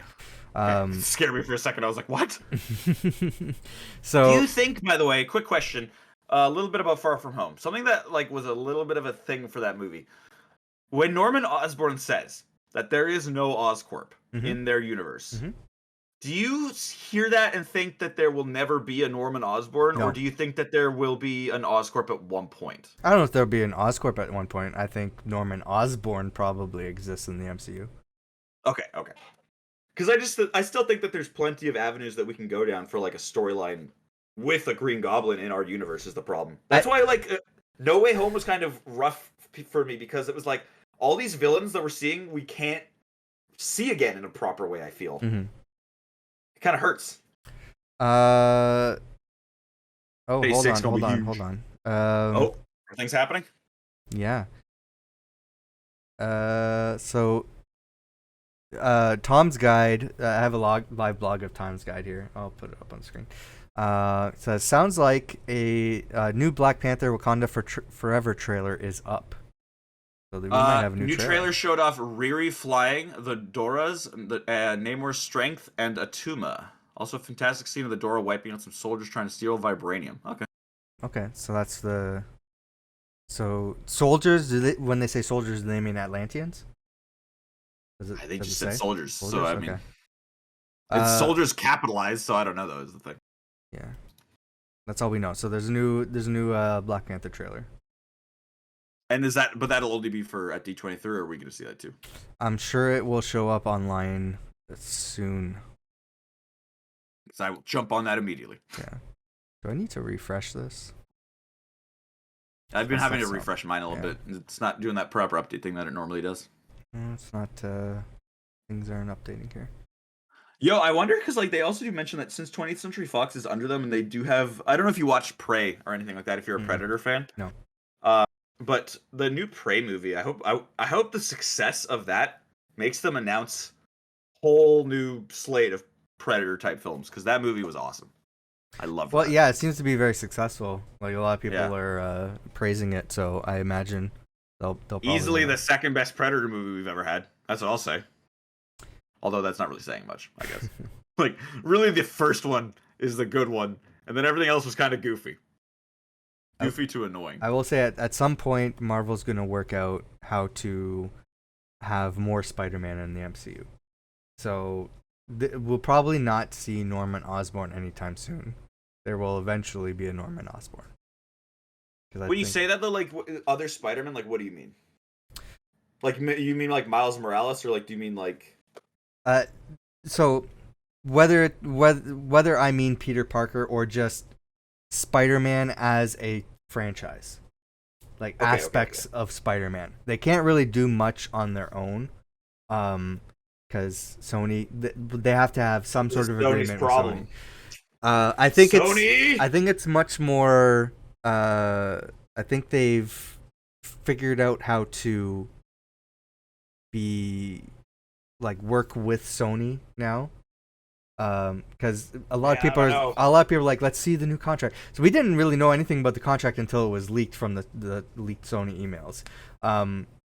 They're never gonna share with us what a contract is now, but from what I was reading online, it sounds like this new agreement that they have is more in lines with, if we have an idea, we will have an open discussion about it. That's how it should be. Absolutely. Yeah. So I don't think there's any sort of like on paper you have to have this amount of movies. You can only do this or that, whatever. So now they're like, hey, this is what we want to do. Let's work together and figure this out. I want to. Can we put in the agreement, please, that like Sony also needs to come to MCU or to Disney about their proproperties, because they have to. You guys are damaging. They have to. You guys are damaging our look. They have to. If you bring out Morbius theaters one more time. They do. How did they allow Morbius to happen then? No. Well, Marvel can't say don't do this. They just have to know. They have to tell them. Man. So everything that Sony was doing with Morbius, Kevin Feige knew, because they have to tell him. That's part of the agreement. And he provides feedback. Whether they listen or not is their prerogative. Just like, for example, the Amazing Spider-Man movies. He gave them a lot of feedback on Amazing Spider-Man 2. They did not listen to him, and those were the things that most people were critical about. He did the same thing. He apparently did the same thing. I actually have a link here. I can pull it up. We can read it. I had this saved for a previous podcast. So, Marvel boss Kevin Feige had to warn Sony about Spider-Man spin-off movies. This is from comicbook.com. As he should have, because goddamn. Yeah, so there's this quote here. So somebody, the Ankler recently reported or something. Kevin Feige does weigh in on and offer notes on Sony's Marvel movies that don't feature Spider-Man. One insider credits Feige for guiding Sony's approach and warning the studio not to get too ahead of itself in terms of building some larger universe in the vein of Avengers movies. So yeah, there's a whole article about that. He does get notified from Sony because it's part of the contract. They have to let him know. And then he does provide notes and feedback and everything. But what Sony ultimately decides to do with the characters is up to Sony. And for me, I really wish that I think there needs to be some incentive for Sony to like actually make good movies, because the problem is it feels like they're just making these movies to try to what's the word, capitalize on the MCU's success, making their own like Spider-Man movies, and they always are super shady about being like, oh, when the rights are reverted at one point properly, we will take him back and he will just fit into our movies. And it'll be like the MCU did all this hard work to make Spider-Man good in their movies. And I find that to be so... I get it that it's the business side of things, but it's disgusting. Because it takes away from the actual like narrative of the whole thing. I accept what it is. I'm a huge Spider-Man fan, and I feel like clearly Marvel has a lot on its plate.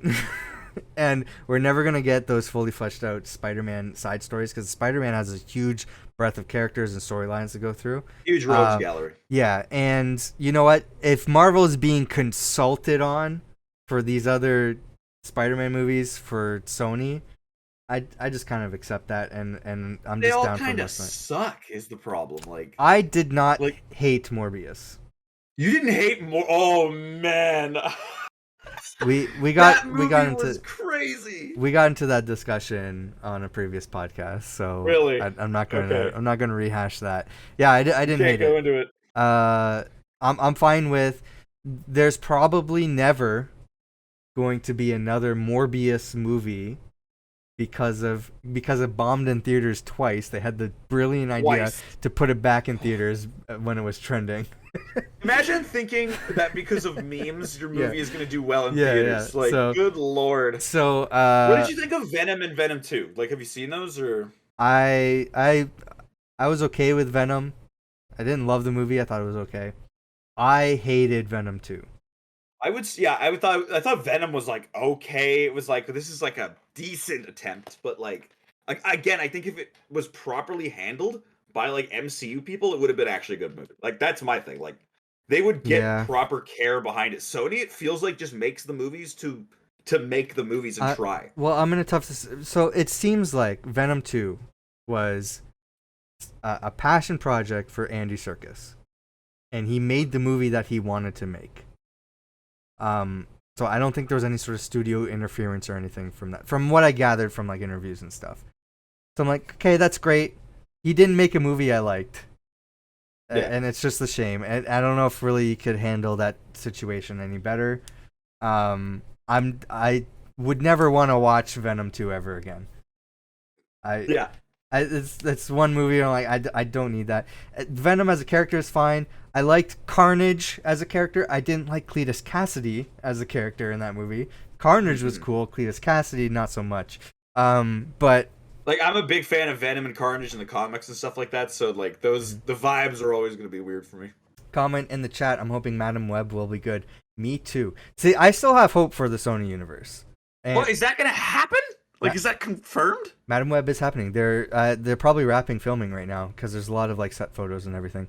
But Grease, man. See, I just also the choices in movie, like they're doing a Silver Sable one too, aren't there? The rumor, yeah. Well, they have some cast listing for Madam Web. It seems like it's set in the past. It seems like they're using Terminator as an inspiration. First of all, yeah. So the concept for the movie from rumors is insane, and I love it. So first of all, you're combining Spider-Man and Terminator. I love both of those franchises. I'm down. So. So I'm looking forward to it for sure. Sounds like an interesting idea. Like they're also doing the Kraven, right? They're doing a Kraven movie. So that at least I like that character a lot. So I'm like, well, that'll be hopefully cool. But when they say like they're putting like a Terminator spin on the Spider-Man movies, and this seems like a Spider-Verse multiverse kind of movie, and that's who Madam Web is, right? Yeah. So the web of the Spider-Verse. Yeah, culminates. One of my favorite villains in Spider-Man comics is the Inheritors and Morlun, who's a multiverse. It's a multiverse family of vampires that kill Spider-Man. So that's what this sounds like. And if I'm getting a live-action version of that, I am so down for it because I never thought it would happen. But if they can pull it off, hell yeah. Yeah. But like, I also think that storyline.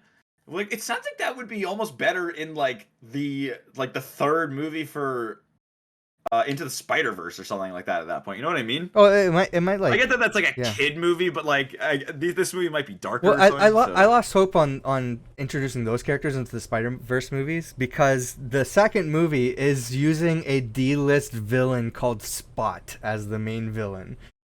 I didn't even know about really like the villain situation in that movie, to be honest, yet. Yeah, so I don't have hope that the Inheritors are going to show up in the Spider-Verse movies. That's lame. Well, to be honest, so I saw that, I'm like, huh, that's hilarious. But it fits for the character because he makes interdimensional portals that he like teleports through. I'm like, that makes so much sense for the movie.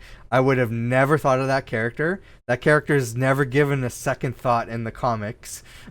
So I'm like, that's such a weird, odd pull, but I love it. If you can make weird pulls, I'm into it. And if it works, like that's why Suicide Squad, the new one, like the second one, was I think a better movie, is because it just was like, we're gonna pull weird people for this one for sure. I don't think there's much new announcements right here other than the Wakanda trailer. Jim Rash. Oh, hold on. So what's Jim Rash doing here? Now, 45 seconds ago, there was a next up Ant-Man and the Wasp Quantumania discussion, I think is what they're going to now. Yeah, okay. Oh, they're saying Jim Rash has a role in Black Panther, or no, in Ironheart. Who's Jim Rash? He played the Dean in Community, and he was. I love him. He was a dean at, or sorry, he was someone who worked at the college that Iron Man went to in Civil War to. Oh, that's true. Okay, yeah. So I guess now he's doing something in Ironheart now. Yeah, so they're talking about Ironheart right now. Anthony Ramos joins Ryan Coogler to say hello for Ironheart. So there's a logo here.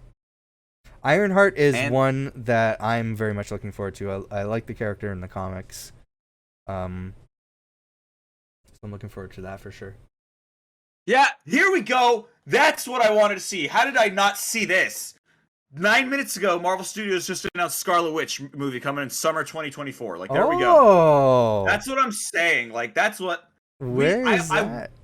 I don't know. Maybe I'm crazy, and I'm just seeing things, but... Let me refresh here. Yeah, that's good. Hold on. Where's the source? Because there's a lot of fake... Oh, wait. Okay, wait. Sorry. There's a lot of fake Twitter accounts that have been blowing up the last few weeks with just fake. It's Marvel Studios is their name. Yeah. Marvel Studios updates with the 3. Is that the account? Because they've been posting bullshit for like the past month. Instead of an O, it's a U. That's There's a lot of that fake stuff going around. No, that's bullshit. I thought it was on the official account. Damn it. Jordan got caught wind of that too because I was telling him about like the Comic-Con announcements and stuff like that. And he's like, oh yeah, and they announced the Punisher's coming back, right? I'm like, no, I don't think so. And he's like, I just saw that online. I'm like, yes, probably from a fake. And sure enough, I looked. I'm like, yeah, it's from a fake one of those fan sites. Yeah. So there's a lot of that stuff going on. Yeah, I mean, like, I hope that at one point he does get a little bit of attention, but it'll probably be a while. It'll be if Daredevil works. That's what I think. No, I think all those characters are going to come back at some point. But oh yeah, yeah. I thought I heard something about Luke Cage being recast or something like that. Yeah, there's also fake rumor. Oh, okay, good. Thank God, because I love the goddamn actor for Luke Cage. There's nothing confirmed about Luke Cage so far, but because like he is like perfect casting for that guy. So me and Jordan have been consistently in agreement this whole time. All of the Netflix shows, they're all still canon. Yeah, I mean, I think so. I mean, and we both believe all those characters at some point are going to show back up. Yeah. I mean, like, I just was worried that, like, I mean, like, do you think they're gonna? I think maybe not. Like, I say it, but like they kind of have to. Iron Fist, right? For example, like, do you think that they would try to change that at all? Like, with especially where some of these shows ended when they were last seen. I think Iron Fist ended to the point where you want to have that character where he's at. He actually is the Iron Fist now that you know from the comics. Oh, I thought at the ending of season 2 he lost it and it was with what's her nuts. Yeah, but it's the character progression. Okay. Like because like mentally where they're at. Yeah, the first 2 seasons of that show, he's just an annoying guy who doesn't know what to do with his powers and he doesn't have that zen sort of like he's always frustrated and angry all the time. He achieved that sort of state at the end of season 2, and where it ended, it looks like he has the Iron Fist abilities, but he's honed it towards guns. Like he shot the guns and can. Oh, like, right now I point the remember pistols. the gun Yeah, thing. That was what happened. Yeah. so he still is. It's been a while since I watched that. He still to is be an fair. Iron Fist, and Colleen is also has the Iron Fist. But yeah, I think you don't start from scratch. Don't start from scratch. I'm not saying start from scratch, but I'm saying Just like, introduce the character. Yeah, just throw them in again and kind of just be like, if you watch that show, cool beans, but you don't need to have watched those shows. No, like, yeah, that's yeah. what I think. I think that's how they're going to handle it. I think that's going to Like the handle... Born Again Daredevil show, which is hopefully going to be good. My problem is like how long it is, but like yeah, like it'll be fun. You don't like the amount of episodes? I am a big fan of like tighter shows because I too. feel like my biggest problem with Netflix shows was like that they felt a little overfilled, like where it was like there's episodes in here where I'm bored. I'm not having a fun time. Yeah, I just finished season 2 of Luke Cage, and there's like a lot of filler stuff. There's a lot of filler stuff, and people say that for stuff now, like in the Marvel or in Disney Plus in general. I'd say like Mando gets this criticism a lot of being filler all the time, and I'm like, so you guys, and then their fix for that would be to add more episodes, and I'm like, so you think adding more episodes to this show would decrease the filler, because that's not how that would work. So, Daredevil I'll make an exception to, because I loved the Daredevil show, and I think I'm rewatching the Netflix shows with my brother. He's watching them for the first time. He loves Daredevil as well. So the fact that we're gonna get another season of Daredevil is awesome. Daredevil and Jessica Jones were my favorite ones. I think I like those shows a lot. But yeah, season 2 I like. Actually, season 2 of Daredevil was a surprising hit for me, because I think the way they handled it with their amount of episodes and then dedicating split season stuff to each of to Punisher and then Elektra was kind of smart. That's what I liked about that. If you have one thing to focus on for 13 episodes, it can kind of drag. Yeah. But I'm with you. I prefer the shorter, like one-off seasons, especially. Like I like just having. Let's flesh out this character that didn't have whole lot of screen time that we want to delve into. Let's not make a filler season of like long episodes just because that's traditionally how TV is done. Yeah. No, let's make a smaller story, a self-contained story that can be told in 6 episodes. And each of those episodes is whatever length it needs to be. Yeah. Like it's not like it needs to hit 45 minutes. It can be 20 minutes one week and then 35 the next week. That's really good freedom, I think, there. So I like that a lot for sure. I want to get back on Ironheart though, because there was set photos recently. I don't know if I have a bookmark saved.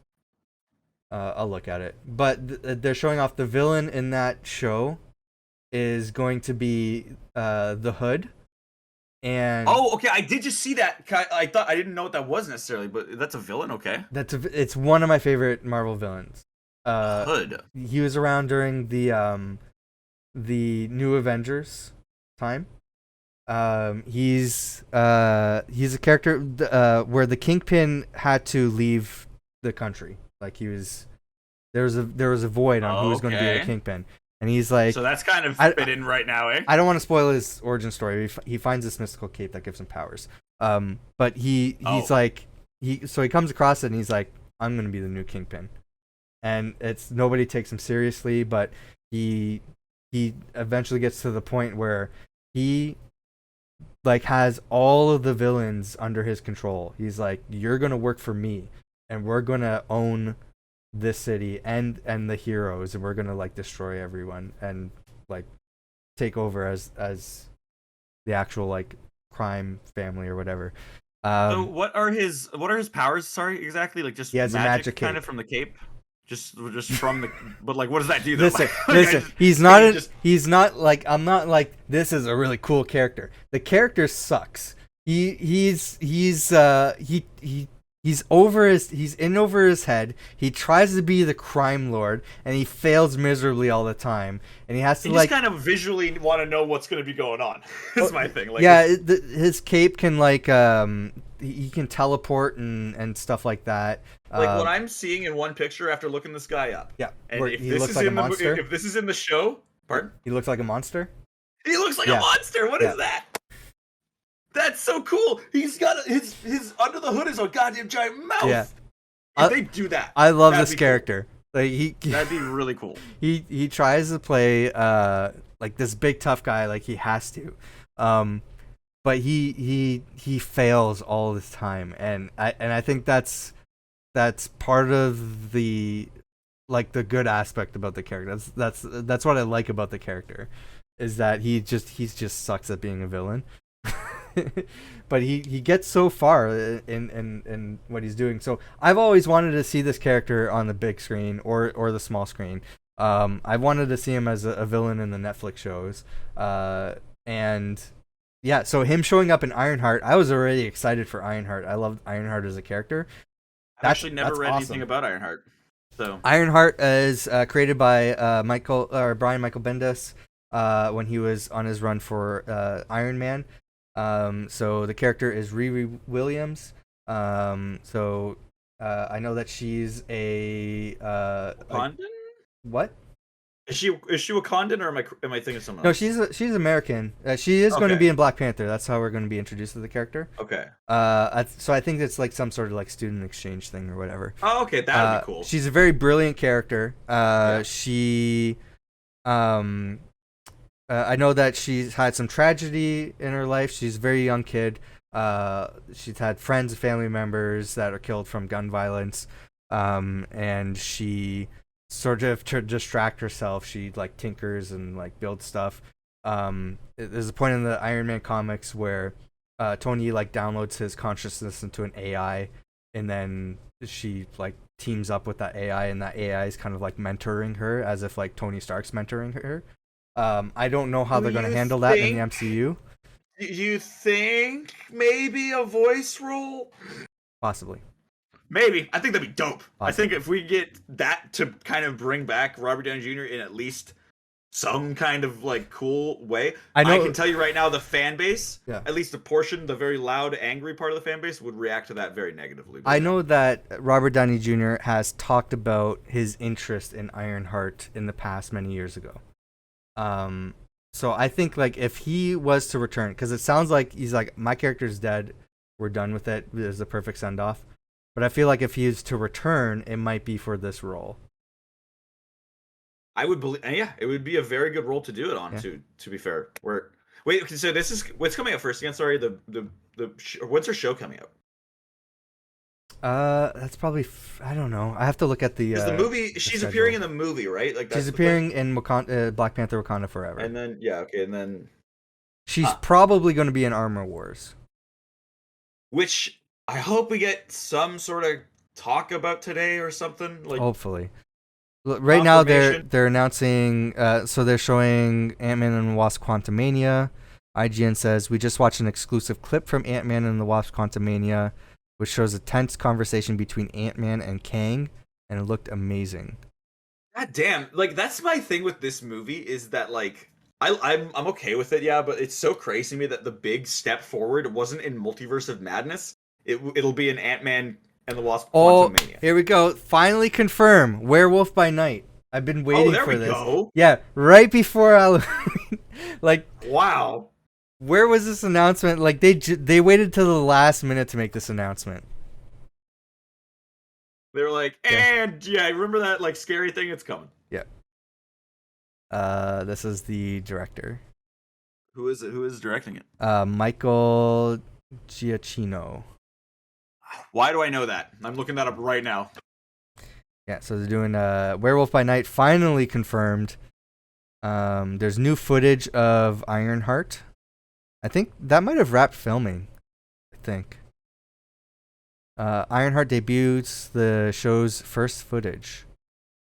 Does comicbook.com have footage? He does like freaking Ratatouille, Up with the Incredibles. He's that guy. Okay, holy hell. No way. No, he isn't. Let me look this up.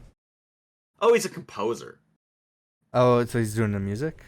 That's why I know that. Michael Giacchino, okay, because he did the music for Rogue One, too. That's the other thing. Rogue One, too. Sorry. Not a good way to say that. Yeah, he's a legendary composer and now Marvel Studios director, so he's actually directing. Wow.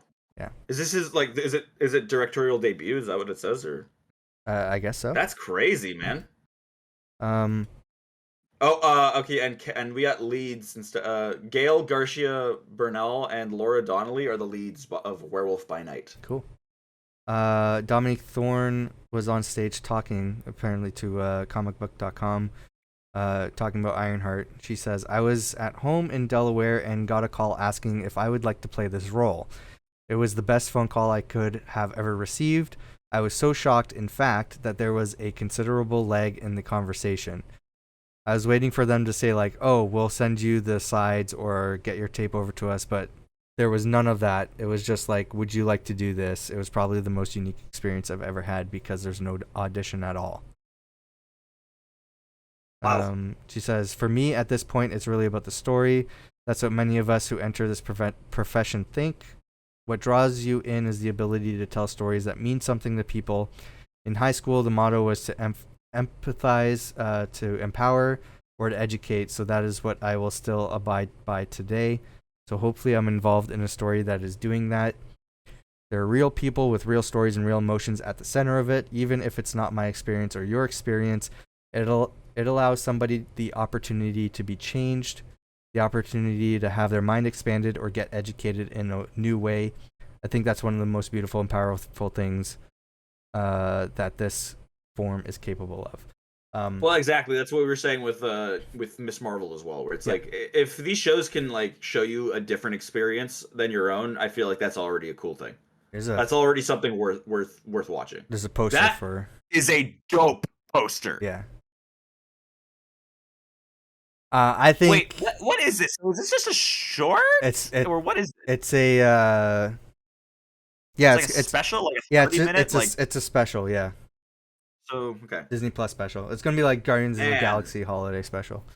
Yeah, but I really know what the situation with that is either like what's like I want to know like lengths and like plans and stuff like that. It's gonna be like a short movie. Oh man, that's so cool! Ah.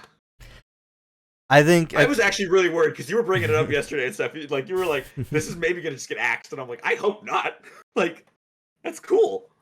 I think Ironheart will probably go heavy into the gun violence thing because it sounds like when she's talking about like it might not be my story or your story, but it's an important story and stuff like that, and the character's origins. I think story worth telling. Yeah. So I think that's gonna be a big emphasis. There's a trailer for Werewolf by Night. Oh my god! I don't think you can hear my audio. Like, can you hear that? It's all good. No. I'll jump on my own, but I can watch the visuals anyway. It's all good. Oh, crap. I was gonna say something, but now this is totally like Shawshanked me. You can't escape. Oh, Don Cheadle here to talk about Secret Invasion. Oh shit. Oh, I love it so much. Holy crap. It's going to be black and white? I'm hoping that they're not just doing this for like a trailer thing and hyping it up in that way, because if it's like this, I would be enamored. This is great. Oh my god. It has to be like this. It's going to be like a whodunit. Can't wait to find out what breed of evil you are. Everyone's just like looking at my face, right? Like, what the hell? Oh, this is awesome. Oh, man. Whoa! Yeah, this is dope. Please don't do this. People talking about like, man, Disney Plus, they never do like anything violent. It's kind of ridiculous. And then I watched Prey on Disney Plus, and I was like, there's a person getting his head decapitated by Shield. Yeah. That was even pretty brutal. Can you go back to that part specifically, like when they're fighting the soldier guy? Right here? Like, yeah, that part where like they're just like ripping chunks off of that guy, really. Oh yeah, this is gonna be great. This is gonna be really cool. Even that shot right there, that's really good lighting, cinematography shot right there. God, that looks good. I'm not a big horror fan, but I do like monster stuff. I love me horror so much. Yeah. I'm a big horror fan. Oh, there's a trailer for Secret Invasion. Oh my god, we're getting bombarded. There we go. It's happening. Officially, we're in bombardment time. So we're going to have some answers now what this is. This one I'd probably definitely want to get audio for because they might be saying things.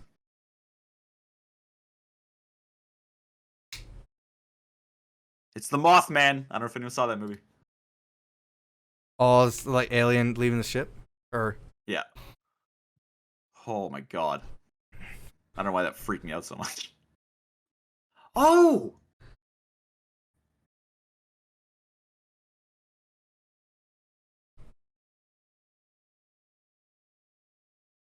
Huh. Again, I'm not hearing what he's saying, but I need to get in there. Do you want me to like sync up with you? Oh, it's all good. It's all good, man. Like you go forward and live. Oh, did a goddamn Mandalorian trailer come out and everything? Goddamn! It's a big day for trailers. Everything is hitting me right now. Oh shit! Oh no! Everybody scrolls. He's dead. He's dead. He's gonna die. That's Queen Varanki. It's gotta be. Emilia Clarke, I think, is in this show too. Yeah, there she is. Oh yeah, there she was right there. Yeah, nice, good timing on that.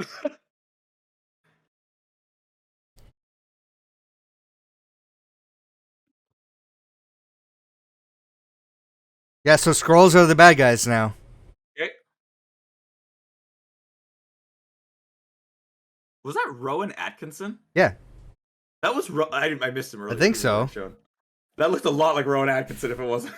Maybe. I don't know. That looked really good already. Like, goddamn.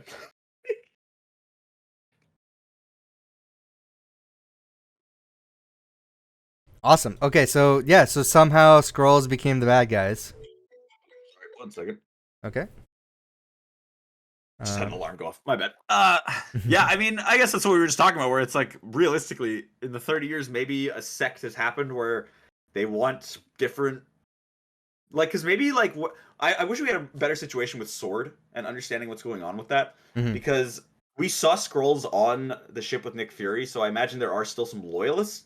But then some ones that are like, why are we helping Sword or something like that? We'll see what it really is. Yeah, I think that's exactly what's going to happen. We'll see. Don Cheadle has taken the stage to talk about Secret Invasion and Armor Wars. Armor Wars will deal with the fallout of Secret Invasion. Oh, okay, cool beans. Okay. And this Thank God we're having that come back then. Yeah. And was it confirmed? Like, oh, cool. I didn't really like the old one anyway. So,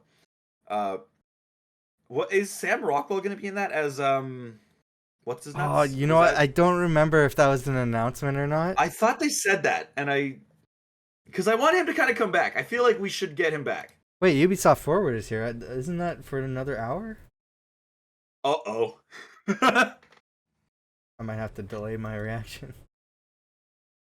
It's all good. Okay. There's delays happening. Hold on, let me check the schedule. Events here. Starting soon. Oh shit, yeah, it's happening right now. Uh-oh. Do you have to go? I don't have to go necessarily yet. I'm slated to still start potentially in an hour. Okay. Or now till an hour, pretty much. You know, if that makes sense. Yeah. Anytime that we're done this. We've been recording for 2 hours, so if this is too long, we can end it here. But it seems like this is where they're making all the announcements right now. Yeah, it seems like all of it is coming out suddenly right now, and it's like, I can't keep up. So the Ubisoft Forward reaction is going to be delayed. We're gonna finish talking about the Marvel stuff here, because I think they're like right in the middle of it. Yeah, like it is crazy feeling right now, honestly. I keep we're getting like trailers and stuff. Yeah. Oh, now those trailers just got there for me. Okay. I'm like on a delay even on that front, I feel. Let me move over to Tom's Guide and see if they have any updates. Yeah, man, so Fury's... now that we even said that about like how Nick Fury shows up kind of like an alien almost in the silhouette of the lighting. Yeah. What if he's already a Skrull in the beginning of the show, you know? Like, what if... They're insinuating that that's actually Nick Fury. Now, I'll say for Secret Invasion, never think that you're like, this person guaranteed is that person or this person guaranteed is a Skrull. Because I don't know you're if I trust anything right now. Don't trust anybody.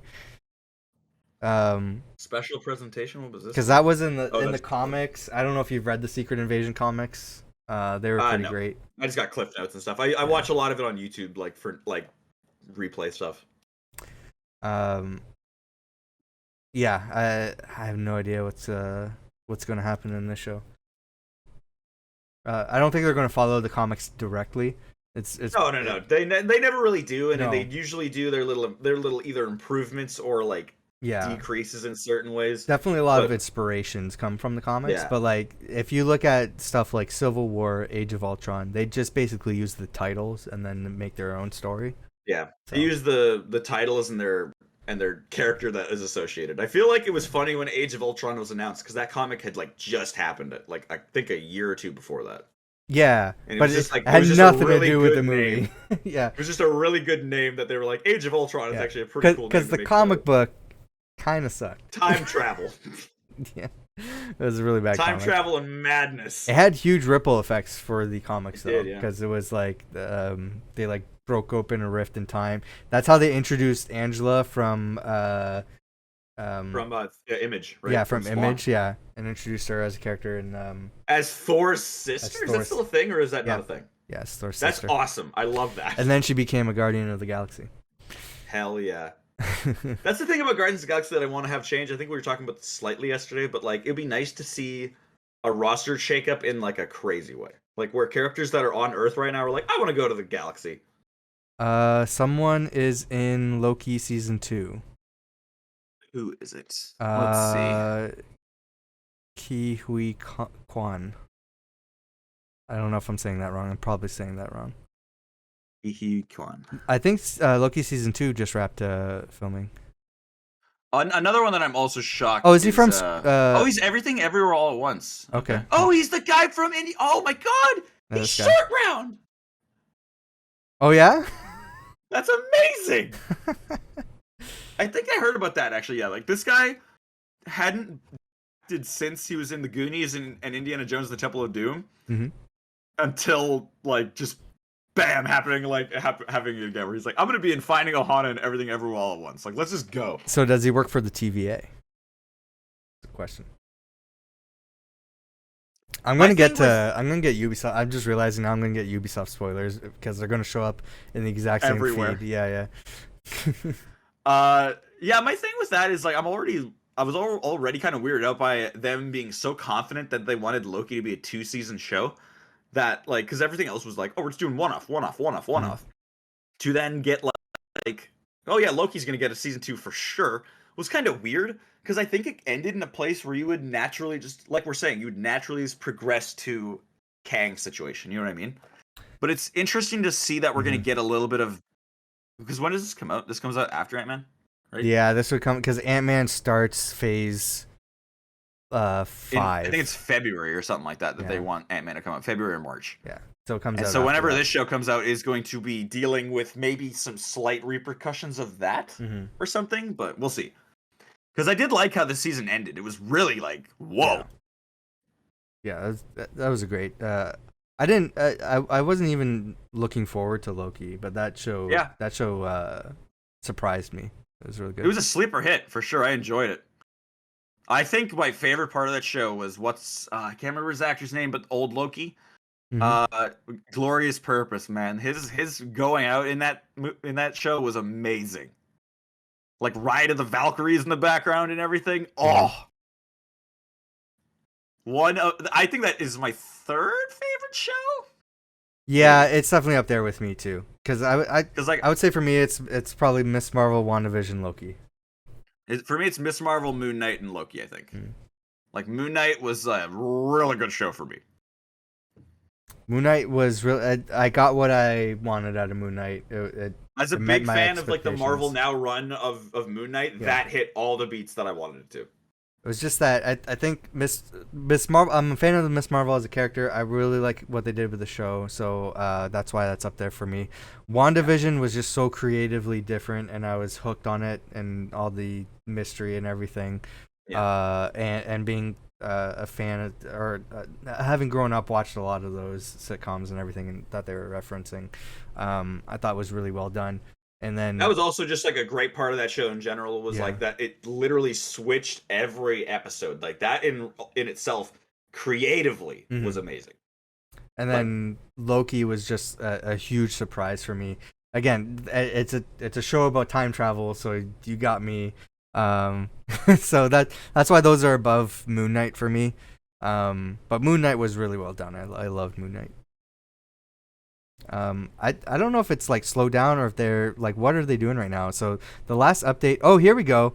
Oh, never mind. That's the Armor Wars Just thing announced just pop up. Matt Shakman, who I think worked on WandaVision, to direct Marvel Studios' Fantastic Four. This was originally going to go to John Watts, who stepped down. I think he might be working on something Star Wars related now. I'm not too sure. What else has John Watts worked on? He worked on the Spider-Man trilogy, the most recent one. Gotcha. Yeah.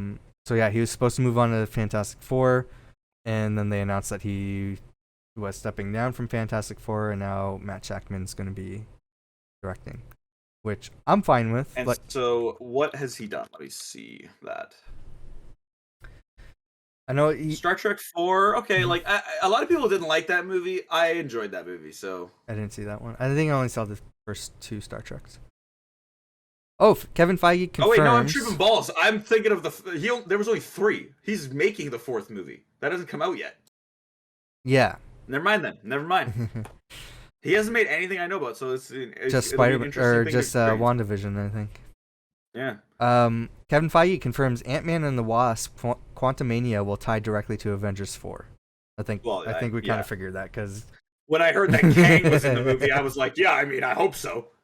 Oh, they showed off. I saw someone I saw quote it where it's like, "Are you an Avenger? I've killed Avengers before." Yes, that'll be pretty dope. But... it says there was a season 2 trailer for Loki. Really? Okay. Marvel, that'll be interesting. Marvel confirms its Disney Plus Halloween special is an adaptation of Werewolf by Night. Yep. They can't show that trailer then to the public, right? Loki? I mean, because it would kind of be weird with Ant-Man, wouldn't it? Where it's like if we, maybe. I don't think they'll show Loki online because it's probably an early trailer. Like they just wrapped filming, so I imagine it's not complete. Which of these trailers do you think is gonna be coming? Do you think to the internet? Do you think that it could wasn't there a new Wakanda Forever trailer that came out? Yeah, we'll probably see that. Riri, right? Yeah, we'll probably see that one show up online because that movie's done. There was at Comic-Con there was a trailer for Guardians of the Galaxy, but James Gunn himself said it's not finished, so that's why they're not they just needed something for Comic-Con, so that's why that never showed up online. So I think that's the same situation with Loki season 2. It's probably not finished. As a film TV student, I am biased towards WandaVision, so mine is 1 WandaVision, 2 Miss Marvel, 3 Loki. So you're on the same board as us. It's telling that a lot of people's top 3 are very similar, though I would say so. I don't know what this is. This is some sort of clip that's going on. This is like the calm before the amazing storm. This is something about Black Panther. With the entire cast, tremendous crew. It takes a lot of magic behind. This is like camera footage, so I don't know if we're gonna get in trouble for this. I have to clip this out. Taken down. Quit streaming it. Yeah. They're just talking about working on the movie. All right, cool. Yeah, how much of an emotional experience it must have been, honestly. Jeez. Kevin Feige says there are no updates on Fantastic Four, but he teased it for the next D23. Oh my god. God damn, they so keep they're not doing that. There's so many rumors that they were going to announce casting today and all this stuff. So no, nothing. Just the director. None of the casting. That's because there was I think 6 people in a list that I saw where it was Henry Cavill, I think John Boyega, is it Ernie Hudson or Bernie Hudson? Which one is it? One of those 2 or something like that was listed, and I was like, God damn, none of it. Come on. I don't think. Oh, Comic Book is posting the Ubisoft stuff. Is it done or? No, it's done. Though. No, I don't think so. It was actually a different trailer from Comic-Con. Wait, hold on. They're replying to somebody here. Just watched an exclusive clip from Ant-Man. Yeah, it's saying somebody's asking. It sounds like it's the San Diego Comic-Con trailer. So at Comic-Con they showed an Ant-Man trailer, which again probably wasn't finished. IGN saying it's a different trailer from Comic-Con. But I don't. Do you think we're gonna see that? I feel like it's too far away anyway in general to see it. But maybe we could. they really like had a weird thing this year though in general, where like Thor: Love and Thunder's trailer came out. Yeah. I think like 2 or 3 months before the movie, which was pretty like. Yeah, and quick, they did the same thing. time frame. You know, Spider-Man didn't have a trailer until like right before the movie came out. Yeah. And what was after? I think even Doctor Strange, they waited till the last minute to show a trailer for that. Yeah, they had a really weird thing going for a bit there. I think it was just COVID and stuff like that messed up a bunch of stuff, but yeah. I might need a refresh. Because they had a bunch of stuff probably ready to go, but then Yeah. had to be like, well, I can't really use this. I think it was almost a good idea. Like, looking back on it, the year of COVID, where we didn't have a single Marvel release, I think, happening. Mm-hmm. I think that was almost kind of a nice thing, though, right after Endgame. Like a nice little break, like a breather time. Because I feel like people needed it. I was dying for new Marvel stuff. Yeah. So I feel like they go a little bit. I get that like it's a business thing again, where like they're releasing in certain times of the year. I feel like they just need to spread it out a little bit better, because I have a problem where like they release in like hardcore the first half of the year, feels like, and then barren out the other one for just like one. And it's like, well, if you're gonna do that, you got to spread these movies out a little bit like smarter. Because like Spider-Man came out. Was it Spider-Man then Love and... Oh no, it was Spider-Man then Multiverse of Madness. yeah, right? it's Like, a lot of stuff. So I think they were like going to spread stuff out, and then yeah, COVID and then happened. COVID happened, yeah. And then like and then we it was like, gotta release everything all at once now. So we gotta release everything everywhere all at once. yes. But I think they could have just slightly delayed other things. Like I think that would have been fine. What sucked for me, the first thing in Phase 4, like for theaters or like a movie, was Black Widow, and I was so excited for Black Widow, and it was coming out on my birthday. And, and then COVID happened, like, we're delaying Black Widow. I'm like, all right, I get it. It sucks. Then they kept delaying it. Then it's coming out on my birthday the next year. I'm like, awesome, cool. Perfect. And then... delayed again. Yeah, and then Omicron happened, and then they're like, yeah, we're going to delay it again. I'm like, fuck. And now it's on Disney Plus. And now it's on Disney Plus, yeah. So I was happy about that. $30. Oh. I was, you know what, I'll take it. I don't know, man. I was like, I think we did take it, but I was like miffed about it. Like $30. I think there's another announcement here. Marvel confirms that's that... like concession. Oh, that's just the WandaVision director, yeah. Here's everything coming to the MCU. Disney better bring me a nice popcorn with butter on it for that. What do you think they're going to end on? Is it going to be ending on... I thought it would be Fantastic something Four? big. It should be like a somewhat big announcement of like, hey, like maybe a casting, but Yeah, do you think we're going to get any sort of X-Men or mutant announcements today? no. Don't think If so? Fantastic Four is like already like getting kind of pushed to the next thing, Yeah. I feel like X-Men is even further.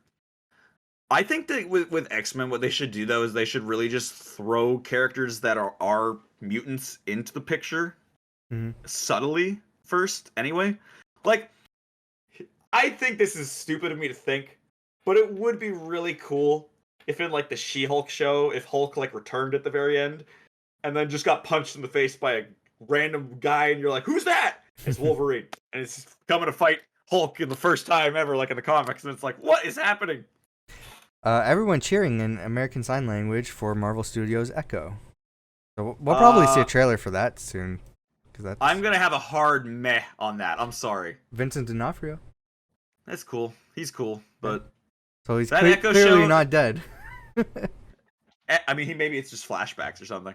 Could be, yeah. But maybe like my thing is that like Echo and Agatha House of Harkness, those are two shows that I realistically am like, did we need these on the slate? I feel like that is going to be a show that I might be. I think there's a reason for it. Well, first of all, Agatha might be fun. I think just Marvel wants to work with Catherine Hahn. Yeah, I think they just want to work with her, so they just made an excuse to make that show. Well, and I think which that I don't like the blame whole them. thing with her being like the like the nanny of the Fantastic Four kids or something like that. I don't know. I swear I've seen things like that, and they're like saying that they're gonna set that up in that show. I don't know if that's true, but like that would be at least cool because I think, like you're saying, Catherine Hahn is awesome. Yeah, I want her to be around. Like I'd love. oh her yeah, to for be sure. at least- I'm definitely watching it because I like her as an actor. I thought she was great. I'll in watch it WandaVision. because it's in this universe. That's my damn problem. I'm such a goddamn problem Yeah, person. same. I'll see Andor's coming out and I'll be like, I don't really care, but I'll watch it. Echo is a damn it. character I like. She, I was also introduced to her in New Avengers 2. Okay. See, I didn't even hear about her really until the show. So Yeah. Well, I mean, they announced the character for Hawkeye, and I'm like, cool. Like, I'd like to see a live action version of that character. I thought she was well done in Hawkeye, so yeah, I'm looking forward to that. But both mine and Jordan's argument for the Netflix shows, the characters, like when they're coming back, I'm like, if we were both in agreement, if Agatha House of Harkness is gonna be on Disney Plus, we're gonna get the Defenders back.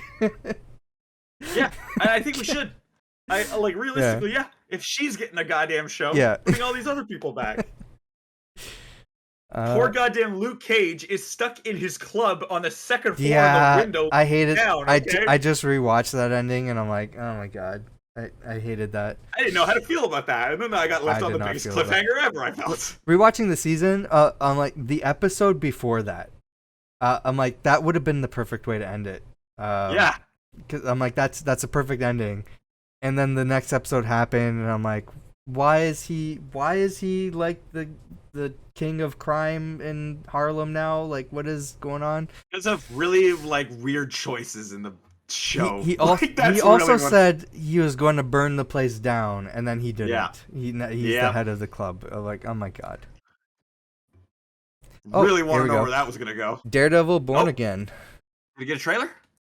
I Or- doubt it. They're Or probably just- still just working splash on it. art. Okay, It looks that's like- really good splash art at least. Yeah, it looks like Charlie Cox and Vincent D'Onofrio are on stage. Do you think that Um, the intro is gonna be different? Like, do you think that they're gonna like Mhm. just rip the Netflix? Yeah, okay, so like No, they're I gonna have think like a different. They're gonna vibe. be the title is Born Again, and a lot of people are But, saying like, it's not canon because they did parts of the Born Again story in the third season, and I'm like, let's bring up the argument of Age of Ultron, Civil War, Secret Invasion. whoa, They're people. just using That's the not what title, this is. and The this title is here just as a representation, yeah, pretty much. and Of, like, yeah, like, it's fitting for the character. we're looking back on Spider-Man. Yeah. Spider-Man's first movie was called Homecoming. Yes. And we all knew Yeah. that it was double meaning. We all knew what it meant. This is why they chose this title. This is the character's home in the Marvel Studios. They're reworking a new series with them. So You can finally be in the Marvel universe and not have to Mhm. call everyone like the big green guy. Like that was my biggest gripe about the goddamn Netflix shows is they could never talk about anything. And they'd just be like, yeah, when a big green guy attacked New York. And it's like, what are you talking about? Just say Hulk, man. well, I mean, they say characters' names sometimes in the show. Like they mention Captain Sometimes. America and stuff like that. I don't know. Like I just felt like it didn't feel enough in the universe like that. Like especially when I think when the shows were like getting sort of canceled and rushed out the door. I think it was around the time that Infinity War came out, right? Or was it a little bit before that? They were canceled like right as Endgame was happening, I think. Right as Endgame was happening. Yeah. So like if Infinity War had happened in those shows universes, that would have totally like shot them in the foot. You know what I mean? It's Like- tough because they talked about it ever since the beginning of Agents of S.H.I.E.L.D., where they want to have tie-ins, and they kept talking to each other. Because, you know, Marvel TV, Marvel Studios, different divisions, but they're still working with each other in the same overall studio. So, breaking news here, first of all. I'll get back to that thought. Oh, is he finally going to Tim be Blake Nelson finally? will return as Samuel Stearns, a.k.a. leader in Captain America New World Order. I'm expecting this character to show up in She-Hulk. What? I was expecting him to show up in She-Hulk also too. I'm guaranteeing it though. From what this sounds like, So this is the villain. he's going to be dealt with in the first 5 minutes. Oh no, I hope not. That's what I see from that. I I hope feel not. like that's because I don't see him being the main bad guy. I see him being the guy that Sam Wilson shows up to at the beginning and like punches once, and it's like I'm done. I think this character makes sense for Captain America. If they're going with the whole super soldier storyline still. Yeah. Because he's. I mean, that's what this guy was working on. He was working on Yeah. the Hulk's blood as a super soldier thing, and yeah. Man, this has been in the pipeline for so damn Since the long. beginning. Since the beginning. This is the second movie when this happened, people. And I've been sitting here thinking, when is he coming back? And is he going to be the same actor? Because he's been in a bunch of different movies since then. His logo for Captain America and the New World Order and the cast. He was in Fant Four Stick as a random business slump, and I was I guess he's not going to be that guy anymore. I still haven't seen that movie. Watch it, I dare you. It's fun. I don't really have interest in it. Like it's try so to count how many times you can see a wig. Okay. It's a really good part of that movie. God, that's awesome. That's so hype that he's back. I'm freaked. That might be an after credit scene at one point in She-Hulk that makes me lose my mind, dude. What were we talking about again? We were talking about the leader. No, before the leader. Oh, before that. Oh, see, I'm all on that. That has taken over my brain. Holy. Yeah. I remember when Infinity War happened. The Netflix shows and the Agents of S.H.I.E.L.D. were still happening. So like those shows weren't canceled as long ago as we think. They're more recently canceled. They're pretty recent. Yeah. It's just that like I think it would have been cool if they could have dealt with it, but in knowing those shows, I was like that you're not even gonna try. You're gonna just brush it off. Or you're gonna jump. They couldn't sync just the production time on movies and the TV shows. They could never get them to work where they could try to collaborate. I think if they had done like a Defenders show and it was like, I still think that we need a movie. Like if we're gonna do a freaking Black Widow before Civil War movie, we need a movie that's set in the 5-year blip because that area. The rumor is that Marvel wants to move on from the blip. Really? Yeah. God damn! That's a lot of stuff you see like mentions the blip, but it's not like focusing on it. I know they're not going to do it. Because especially the way that the after credit scene in Black Widow happened, it was like very like she's done, it's done, we're done.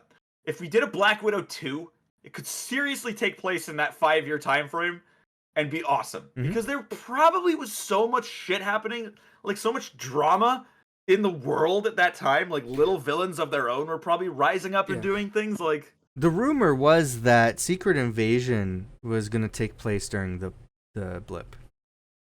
That would have been cool. I don't think it is though. After watching that trailer, I don't think it will. Yeah, for sure. But I just think that there was opportunities missed. Or not missed. They still could go back for sure. Like it's not like but they couldn't get that to work. Like in my mind, I'm like, oh, like after watching Infinity War, I'm like, oh, what does this mean for Agents of S.H.I.E.L.D.? What does this mean for the Netflix shows?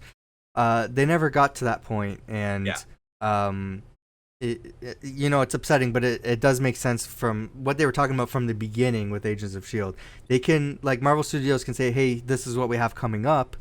They have to work on those series of shows quickly though, right? And they can't, like they can kind of plan ahead, but they couldn't, like the movies couldn't deal with the shows. That's what I think is stronger about Disney Plus in yeah, a sense. So now everything's under one studio. Yeah. And it's not like annual seasons. It's like we're making the season, we're putting it out when it's done. So it's a much different production with this time. in mind. Like we literally have this and this going at the same time. Where exactly. We're like, all right. Yeah. So like that's why we didn't see like those direct references and everything. We didn't see the blip stuff happening. But also the last 2 seasons of Agents of S.H.I.E.L.D., the showrunners and everything are like, yeah, we're just deciding to not focus on the movies anymore because it like hindered the way that they work on the show. But like it was like a crucial thing that happened in the movies. What we're here for, I feel. But half the universe snapped away, and you're not dealing with that in the show. It would be I find it to be a thing that could have been interesting in so many ways. Like they could have just been having a season of the show playing, and then just suddenly like people disappear, and you're like, what? So there's huge news right now, and I see a thumbnail. I haven't clicked on it yet. It looks like the roster for Thunderbolts. I'm gonna click on it. No way.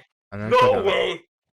So, yeah, left to right, it looks like we have Val, we have Ghost, we have Red Guardian, we have Yelena, we have the Winter Soldier. That's shocking. We have U.S. Agent, and we have Taskmaster. No Abomination. So So. Actually, that is shocking to me. That is. I didn't even think about that. That is kind of shocking. Yeah. This totally makes sense to me, having this team. I guess, to be fair, on the Abomination front, unless like the show goes in a different direction, he did just say like, I won't be Abomination anymore for parole or whatever. Mm-hmm. So maybe like that's part of it, but yeah. Wow. Oh, this is great though. I like this. I like this list of characters. I'm so surprised at this list in general. I'm not gonna lie. Like the fact that like Bucky's on there, I didn't expect that in the first place. Oh, you didn't expect Bucky him? I didn't expect Bucky to be on that team. He's been in Thunderbolts comics. Oh, really? Yeah. When I think of Thunderbolts, I think of a specific cover where it is Deadpool, Punisher, Red Hulk, and I think Elektra.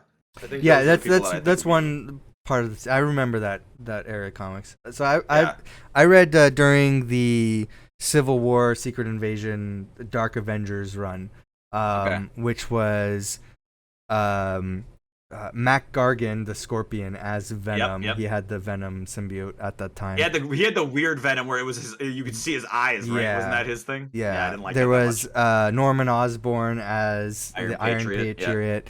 Deadpool, or sorry, no, not Deadpool. Bullseye, who was dressed as Hawkeye. Yeah. There was Wolverine's son, Dakin or whatever his name is. Yeah. I think the Songbird was sort of like the semi leader of the team. Somebody was, I can't remember the character's name, but she was playing as Miss Marvel or Captain Marvel at that time. There was I think there's some other members. Swordsman, I think, was part of the Thunderbolts. There's a whole Penance, who was Speedball, I think, at the time. He was part of I've never even heard of that name. He was part of this. Speedball, but not he's the New Warriors. He was part of the New Warriors. The team that was they were like making a TV show about superheroes. Oh, that's the Runaways. That's what I'm thinking. No, yeah, Runaways are different. So they were making like a TV show about being superheroes. They found a hideout for supervillains. They attacked them. Oh, this for is TV. the Civil War beginning. Okay, and then they blew up the school. Yeah, so that was a dark thing for that comic. So holy crap! He felt guilty about that, and he became Penance. There's this character who was wearing an armor of spikes that would dig into him, and he would like bleed and feel pain, and that would boost his power. So that's how he became powerful, was feeling pain. So yeah, he was part of the Thunderbolts. Wow. Well, I like that. Yeah. So this is, I mean, some of these characters have been in Thunderbolts before, I think, like U.S. Agent, Winter Soldier, Taskmaster. Can you remind me what happened to Taskmaster at the ending of Black Widow again? Like, was she fine? Yeah, she got hit with the antidote, and then she no longer had that control. And she made it out of like the Red Room explosion and all that. Like like it. Okay. After the like the floating sky, the floating city blew up or whatever, and they landed on the ground. She hit her with the mist, and then her mind was fine afterwards. Okay. Yeah. Okay. So that's just gonna be her. Then we got Ghost. That's cool. I mean, like I've been wanting to kind of see where Ghost went. Since last we left off on a cliffhanger. That was honestly such a sweet part of that movie to me. I think Ant-Man and the Wasp was fine. I didn't have like a huge reaction to it. Mm-hmm. But just at the very end, when Ghost is like talking to Lawrence Fishburne, is like, "Leave me, like get out of here, like I'll be fine." And he's like, "I will not." She wasn't fully healed. Like what's her name? Janet kind of like messed with her mind and like healed her a little bit. And then she gave her more control over it. Yeah, and then they were going to go into the quantum realm to get particles or whatever to help heal her, and then the blip happened. Yeah. So we don't know what happened to that character after that. But just the fact that Lawrence Fishburne like was like, "I'm not leaving you," and her like immediate reaction in that moment, because they were kind of having like a little bit of a tiff in that movie too. Mm-hmm. Just that her reaction there was to go in and hug him and like embrace him in that moment was so sweet. Like I hope he's involved in some degree, like in this series. I doubt he will be, but like just seeing him and her still attached as like a new father-daughter dynamic would be nice. after what happened to her and stuff. So let's see what we're missing and then maybe wrap it up here because we went really long. Let's see. Florence Pugh couldn't make it to D23, but had a quick video message. She's beautiful and I love her. That's my note for that.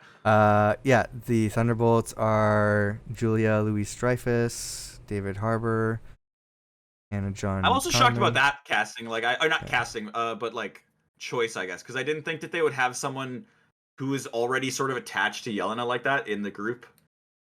New details for Daredevil Born Again were revealed today. Ooh. With the upcoming Phase 5 show confirmed to be 18 episodes. We already knew that, though.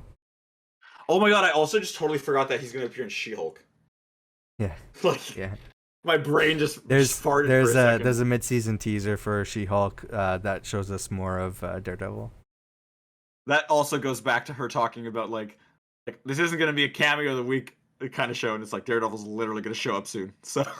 Could we? I guess Christian Slater was at this event, and Deadline interviewed him and asked if we could see him in the MCU. Let's see what he says. Well, I bumped. Oh. I bumped. The translate for me. video's not playing for me, so. That's how revealing it is. It's him saying that he's gonna play. He said he bumped, and then that stopped. Hold on, let me see. Who's he gonna play? Who would we? I honestly I like Christian Slater's voice is what I like. So like, I could see him being a voice of somebody. Wasn't he in Agents of S.H.I.E.L.D. at some point? I bumped into Kevin. I stopped watching that show before it even got to them being like Hydra revealed. So that's how you show up. That's how my interest wavered on that show. You know your lines. You do the best job you can do. I am also about to shoot the Spiderwick Chronicles, which is another Disney Plus show. So I'm really excited about that. He said he bumped into Kevin Feige. I'll have with that. that's all he said. That's a sign already. Yeah. Like it's like you bumped into me. Yeah. you've been hit with a name. I've heard like rumors, like this was like a rumor a long time ago, but like because for the Blade movie, I heard that Anthony Starr is like potentially rumored to be cast in it, and that would have been a cool thing to see today. Man, I would have been crazy. Yeah, we don't really have much details on Blade. Is that supposed to come out next year or 2024? I don't remember. I don't have the whole lineup in front of me. I'm looking. No worry, I got you. Do you think this was a question we never brought up in the previous podcasts? Ryan Gosling is interested in playing Ghost Rider. Do you think that's going to happen? I think that'd be cool. Mm-hmm. I think I would like to see Johnny Blaze. Actually, I say that in the last episode of She-Hulk, I was tricked for a hot second. No. When they said Johnny Blaze, most people were. I knew it wasn't going to be Johnny Blaze, though. I'm like, they're not. This isn't. And if you look at the poster, there's one letter off. So I'm like, and it was kind of blurry. I'm like, if anything, it's probably Donnie Blaze. And I was 100% right. It was Donnie Blaze. I was freaking out, dude, at first because I was like, what if that was Ghost Rider like the whole time? But I think Ryan Gosling, I would love it. I think he'd be great. I honestly, I'm already like into the idea of Norman Reedus as Ghost Rider, and it seems like he wants that role too. So he's got a built-in biker thing going already. Goddamn, yeah, okay. Also, the Marvels. Who else was it? Because I would be okay with them like jumping ahead even to. I don't know who the other Ghost Rider's name is, but he's got the like car, the Camaro kind of thing. Yeah, he was in Agents of S.H.I.E.L.D. They were supposed to make they're supposed to make a show with him for Hulu, but that was during the transition from Marvel TV to Marvel Studios, so they canceled that before they can work on it. Throw him in a movie or a show or something like that, and then I don't know. The Marvels on stage now. So they're still going. They're still going, man. Yeah. So I don't know. I don't think we're gonna go through all these announcements, unfortunately. Yeah, there's. Oh man. There's some stuff like I wonder if they're gonna show today, but Moon Knight season 2 was teased by the director and Oscar Isaac. Somebody made a TikTok and said, "Is season 2 going to happen?" She turns the camera, and the director's like, "Of Moon Knight? I don't know." And then it turns to Oscar Isaac, and he's like, "Why else would we be in Cairo?" So it's being filmed in Cairo at that point. So it sounds like season 2 is being worked on. Patton Oswalt. It was also another good part about Moon Knight, by the way, is that we got a huge globe hopping thing rather than just being in America. Yeah. That's my big thing for that show. Patton Oswalt was in an interview. He accidentally revealed, he thought that Marvel had announced that Eternals 2 was happening. So he's like, yeah, they just announced it. It's confirmed. She's back directing, like Chloe Zhao's back directing for Eternals 2. And that was never confirmed. So he accidentally revealed that. So Eternals 2 is happening. So I don't know if that's going to show up today. Yeah, and I mean, like, how'd you feel about Eternals? I thought it was fine. I don't think it was as bad. Like, people are saying it's the worst movie. I didn't think it was bad. We did an MCU tier list recently on Maclunkey, and I figured we were gonna put it really, really, really low. We didn't end up putting it that low. It's lower, but it's not like bad. I think that there were again missed opportunities in that movie. Like, I think that the Deviant storyline could have actually went somewhere interesting rather than just like axing the guy. That's all I'm saying. Yeah. But so it's confirmed like they're ending on the Marvels. That's the last thing. They're now moving over to Avatar. So it looks like that's the end. Hell? Whoa! Hold on. Before that, what do they mean by that? Like, what do you? They're moving on from Star Wars to Marvel, yeah, which are like big properties that have so now it's the 20th announcements within it. The 20th Century Fox. Yeah. Okay, I thought it was just gonna be an Avatar 20th hour. Century Studios. It's like we're gonna spend this next hour talking about all these Avatar announcements that we're gonna do. Here's Avatar, Way of Water. Here's Avatar, Way of Fire. Like all this kind of shit. It'd be like, really? Well, I mean, it could. From the sounds of it, it looks like they're going like all in on Avatar. I don't understand why. Don't tempt them, man. Like, go. They can do a movie, but god damn, like, don't go. The game thing, I think that there's 3 games that we like already know about attached to it. It's like, chill out. That's so weird. Chill. The leader will return in Captain America's after 14 years. It's been 14 years. It's been 14 years since I saw that movie and was like, what the hell is happening with that? That's probably what I sounded like when that came out. Oh yeah, here's a picture of the Hood. Yeah, they're confirming the Hood's going to be a villain in Ironheart. Nice. I'm so excited. I really, really hope that we see a visual of that face thing, because that looks. I don't know cool. how crazy they're going to go with it, but yeah, I hope so too. Well, because if he's like doing magic that he's not really in control of, I feel like that would be cool to see, right? Where he's like, okay, this and blah, blah, blah, blah, like attacks them with the crazy mouth. Yeah. He's one of my favorite villains from the comics, so I'm excited that he's finally getting the on-screen treatment. So I appreciate that I got to learn about him today. I had no idea about it. I think we both have to go now, and this is the end of the MCU announcements. So we're gonna wrap up here. Again, where can people find you? You can go over to twitch.tv/Maclunkey Squadron, and we also have a YouTube channel. You can find the link there. The spelling is always a problem. I get that Maclunkey isn't the easiest thing to spell, so just think MACKLUNKEY, and then for the YouTube channel, there's no E at the end, because somebody, I'm not pointing any fingers, somebody didn't know how to spell Maclunkey on our own YouTube channel. So. But hey. I will. And over there, we do stuff like D&D. We do gaming content and talk shows about shows. We're actually going to be doing a She-Hulk talk about episodes 1 to 4 right after this. So awesome! Hell yeah! I have been, because we can't do these podcasts very often, I have been recording myself, rewatching. I can't do the live reaction because I set time aside to watch She-Hulk or anything Marvel with my brother. So I can't do like a live recording for that. He doesn't want to be in any content, so I'm like understandable of that. So I just been doing rewatches and talking about my thoughts. So I'm putting those videos up on our YouTube channel too. So those are up there. You can check those out too. But yeah, so that's gonna be the end of the podcast here. Again, thanks for joining me. My switch to turn on the music isn't working. Hold on, there we go. Yeah. OBS. OBS. It's actually my Stream Deck. Problems with my Stream Deck. Okay, well, never mind. I always just inherently blame OBS. It might be. I don't know. It's just been doing that lately. But anyways, again, thanks for having me. Thanks for joining. Hopefully we can have you on some more. We can do these more often. Yeah, we're gonna have Till actually on one of our shows next week for episode 4 of She-Hulk. So yeah, come on. Couldn't make it today, but yeah, I will definitely be there for sure. It's a hectic day, yeah. Yeah. Seeing what you got coming, like it's like this is happening, and then Ubisoft is like, we're actually gonna try a little bit earlier. Yeah, I'll be back soon for Ubisoft. Let me take a quick break, but again, thanks for joining, everyone. We'll see you in the next one. See ya.